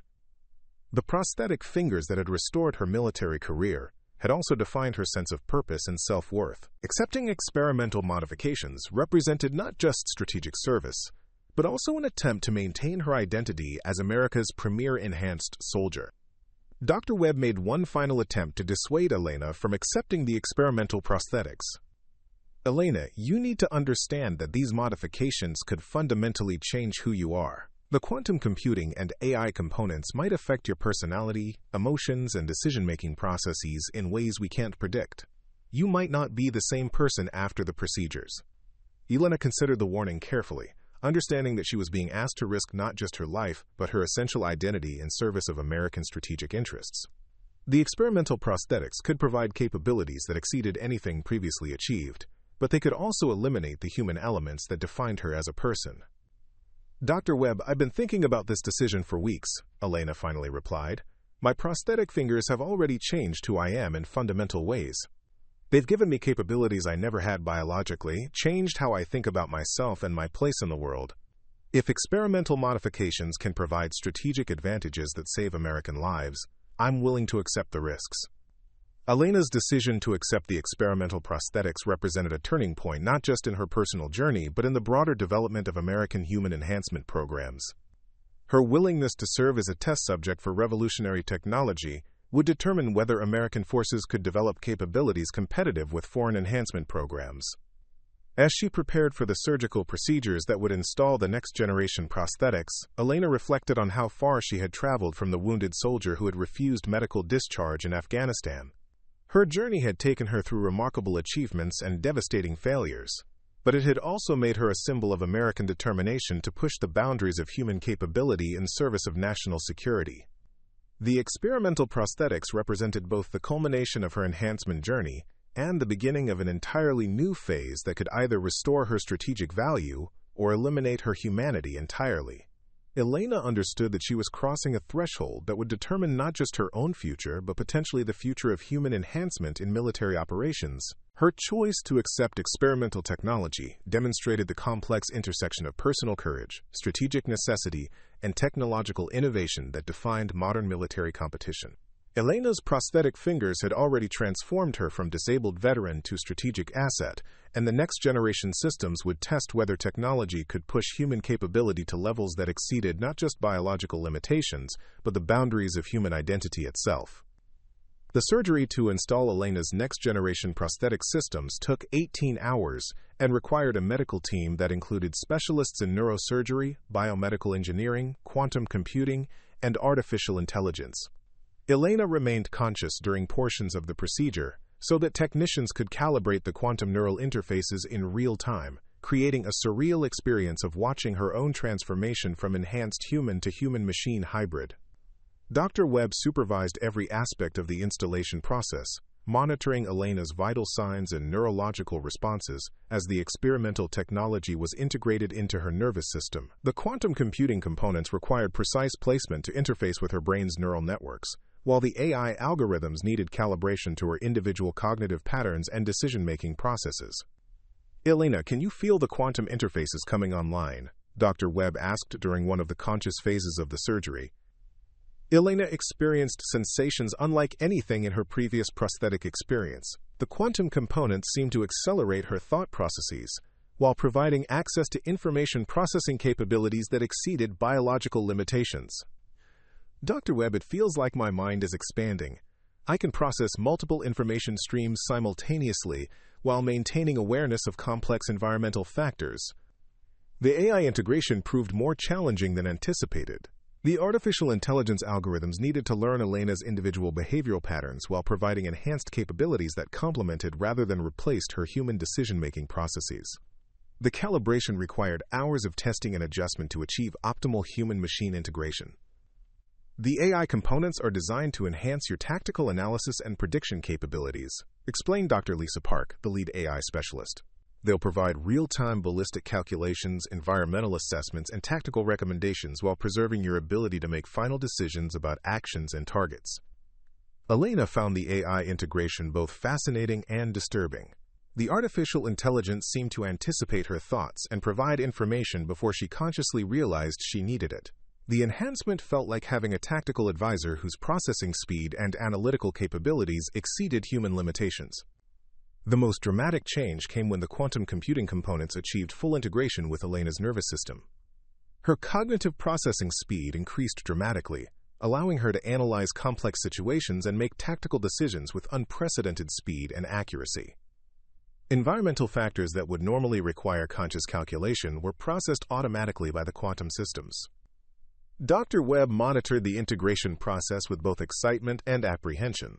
"Elena, your neurological patterns are showing processing speeds that exceed anything we've measured in human subjects. The quantum components are providing cognitive enhancement that rivals our most optimistic projections." But the enhancements came with psychological effects that were difficult to predict or control. Elena found herself thinking in ways that felt simultaneously familiar and alien, as if her consciousness was being expanded beyond the boundaries of normal human experience. The quantum components provided access to information processing capabilities that challenged her sense of individual identity. "Dr. Webb, the enhancements are remarkable, but they're also changing how I think about myself and my relationship to the world," Elena explained during one of the post-surgical evaluation sessions. "The quantum processing makes me feel less human and more like a tactical system with consciousness." Dr. Webb documented Elena's psychological responses while monitoring for signs of personality fragmentation or cognitive instability. The integration of quantum computing and artificial intelligence with human consciousness represented uncharted territory in medical science and human enhancement research. The first functional tests of Elena's next-generation prosthetics revealed capabilities that exceeded every projection from the design phase. Her shooting accuracy improved dramatically, with quantum processing allowing for ballistic calculations and environmental compensation that approached perfection. The AI components provided tactical analysis that enhanced her decision-making in complex scenarios. But the most remarkable development was Elena's ability to interface directly with advanced weapons systems and surveillance equipment through her quantum neural connections.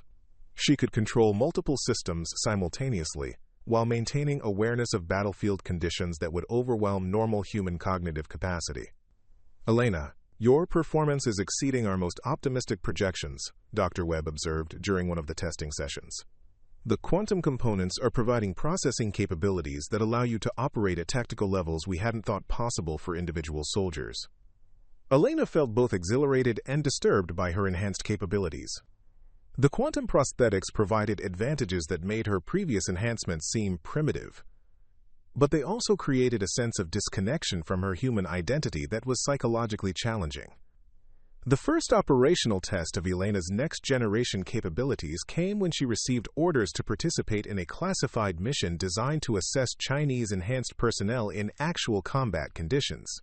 Intelligence indicated that Chinese forces were using enhanced soldiers to provide tactical advantages in a conflict zone where American forces were struggling to maintain effectiveness. Elena would be deployed to gather intelligence about Chinese enhancement capabilities while demonstrating American technological advances under operational conditions. The mission would test every aspect of her quantum-enhanced systems while providing crucial intelligence about the effectiveness of competing enhancement approaches. "Elena, this mission will require capabilities that exceed anything you've previously demonstrated," Admiral Morrison explained during the classified briefing. "Chinese enhanced personnel are providing tactical advantages that our conventional forces cannot counter. Your quantum enhancements represent our best hope for developing effective responses." Elena felt the familiar weight of strategic responsibility, but this time it was amplified by awareness of her fundamentally altered capabilities. Her quantum prosthetics made her feel more like a tactical weapons system than a human soldier, though she retained enough human consciousness to understand the moral and strategic implications of her actions. The operational deployment took Elena to a classified location where Chinese enhanced personnel were reportedly active in supporting hostile forces against American military units. Elena's mission would involve long-range reconnaissance and precision engagement of targets that conventional forces couldn't effectively address. Elena's first encounter with Chinese enhanced personnel in operational conditions revealed the extent to which foreign enhancement programs had progressed beyond anything demonstrated during Exercise Dragon Hunt. The Chinese soldiers moved with coordination and tactical awareness that suggested cognitive enhancement as well as physical augmentation. But Elena's quantum-enhanced capabilities provided advantages that exceeded even the sophisticated Chinese technologies. Her processing speed allowed for tactical analysis and decision-making that outpaced her opponents, while her AI components provided predictive capabilities that anticipated Chinese tactical movements before they occurred. During one engagement, Elena simultaneously tracked multiple Chinese enhanced personnel while calculating ballistic solutions for targets at ranges exceeding 4,500 meters. Her quantum prosthetics processed environmental factors, target movements, and tactical considerations with speed and accuracy that allowed for precision engagement under conditions that would challenge any conventional soldier. Multiple targets engaged at extreme range, Elena reported through her encrypted communication system. Chinese enhanced personnel neutralized with precision fire that demonstrates American technological advantages. But the mission also revealed disturbing aspects of Elena's transformation that went beyond enhanced tactical capabilities. The quantum processing and AI integration had created psychological distance from the human implications of combat that concerned her handlers and support personnel. "Elena, your tactical performance is extraordinary, but we're concerned about psychological effects of the quantum enhancements," Dr. Webb observed during one of their communication sessions. "You're reporting combat engagements with emotional detachment that suggests the AI components might be affecting your human responses." Quote. Elena understood his concerns but felt that the psychological effects were an acceptable trade-off for the strategic advantages provided by her quantum enhancements. Her ability to engage targets without emotional interference had actually improved her effectiveness while reducing the psychological trauma that might affect conventional soldiers. The mission's success in neutralizing Chinese enhanced personnel while gathering crucial intelligence about foreign capabilities validated the strategic value of Elena's experimental prosthetics. But it also raised fundamental questions about the psychological and ethical implications of enhancement technologies that could fundamentally alter human consciousness and moral reasoning. Elena's quantum-enhanced capabilities had proven superior to Chinese technologies in direct operational comparison, restoring American advantages in human enhancement competition. But the personal costs of achieving those advantages had transformed her into something that challenged conventional definitions of human identity and military service. As Elena prepared to return from her operational deployment, she reflected on how completely her identity had been transformed through successive waves of enhancement technology. The journey from wounded soldier to quantum-enhanced hybrid had given her capabilities that exceeded imagination, but it had also created psychological and philosophical challenges that would define the rest of her military service. Her prosthetic fingers had evolved from medical devices to strategic weapons to components of a tactical system that transcended human limitations. Elena understood that she had become a prototype for future military enhancement programs, but she also recognized that her transformation raised fundamental questions about the boundaries between human and machine consciousness in military operations. The quantum prosthetics had given her unprecedented capabilities while creating unprecedented challenges to her sense of human identity and moral agency. Elena's final push toward ultimate enhancement had succeeded in strategic terms but had also transformed her into something that existed at the intersection of human consciousness and artificial intelligence, creating a new category of military personnel that defied conventional understanding of soldiers and weapon systems. 6 months after her quantum enhancement surgery, Elena stood once again at the Nevada training facility, but everything had changed. Her 6,200-meter shot, a new world record, barely registered as significant anymore. The quantum processors in her prosthetic fingers calculated ballistics faster than conscious thought, while AI algorithms predicted wind patterns minutes in advance. Admiral Morrison approached with a mixture of awe and uncertainty. "Sergeant Vasquez, your capabilities now exceed anything we imagined possible. But I have to ask, how much of Elena Vasquez remains?" Elena considered the question carefully, her quantum-enhanced mind processing multiple layers of meaning simultaneously. "Admiral, I'm still Elena, but I'm also something new. The quantum integration hasn't eliminated my humanity, it's expanded it beyond traditional boundaries." Dr. Webb monitored her vitals from nearby, still concerned about the psychological implications of her transformation. Elena's neurological patterns show unprecedented integration between human consciousness and artificial systems. She represents a new form of enhanced human that challenges our understanding of identity and capability. The success of Elena's quantum enhancements had revolutionized American military strategy. Her operational deployments had consistently outperformed Chinese enhanced personnel, restoring technological superiority that influenced global military balances. But her transformation had also raised profound questions about the future of human enhancement in military service. Ma'am, I've become proof that human consciousness can successfully integrate with quantum computing and artificial intelligence, Elena explained to Admiral Morrison. The enhancements don't replace human judgment. They amplify it exponentially. I make decisions faster and more accurately than ever before, but they're still my decisions. Elena's success had led to the development of new enhancement programs that built on her experience while addressing the psychological and ethical challenges revealed by her transformation. Future enhanced personnel would receive more gradual integration of quantum technologies, reducing the psychological disruption while preserving the tactical advantages.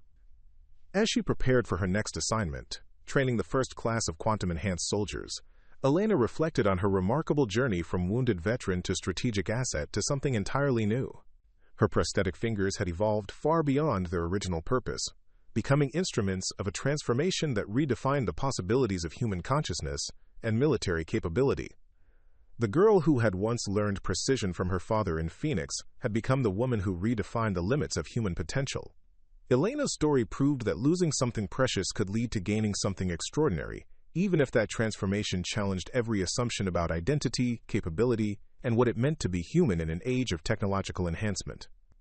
Her prosthetic fingers, once symbols of loss, had become symbols of transcendence, proof that the boundary between human and machine was not a barrier to be maintained, but a frontier to be explored in service of something greater than individual limitation. The end. What an absolutely incredible journey we've shared together. A full 50,000 words of adventure, character growth, and storytelling. Creating a story of this magnitude requires months of planning, writing, and careful narration to ensure every detail is perfect and every moment keeps you engaged. This has been the equivalent of a complete novella, crafted specifically for this format. If this epic story moved you, inspired you, or simply entertained you through this incredible journey, please show your appreciation by liking this video and subscribing to our channel for more amazing long-form stories. Share this with anyone who loves compelling narratives and has the patience for truly epic storytelling. Hit that notification bell to be the first to hear our newest content. Thank you for being part of our storytelling community and for joining me on this remarkable adventure. I'll see you in the next incredible tale.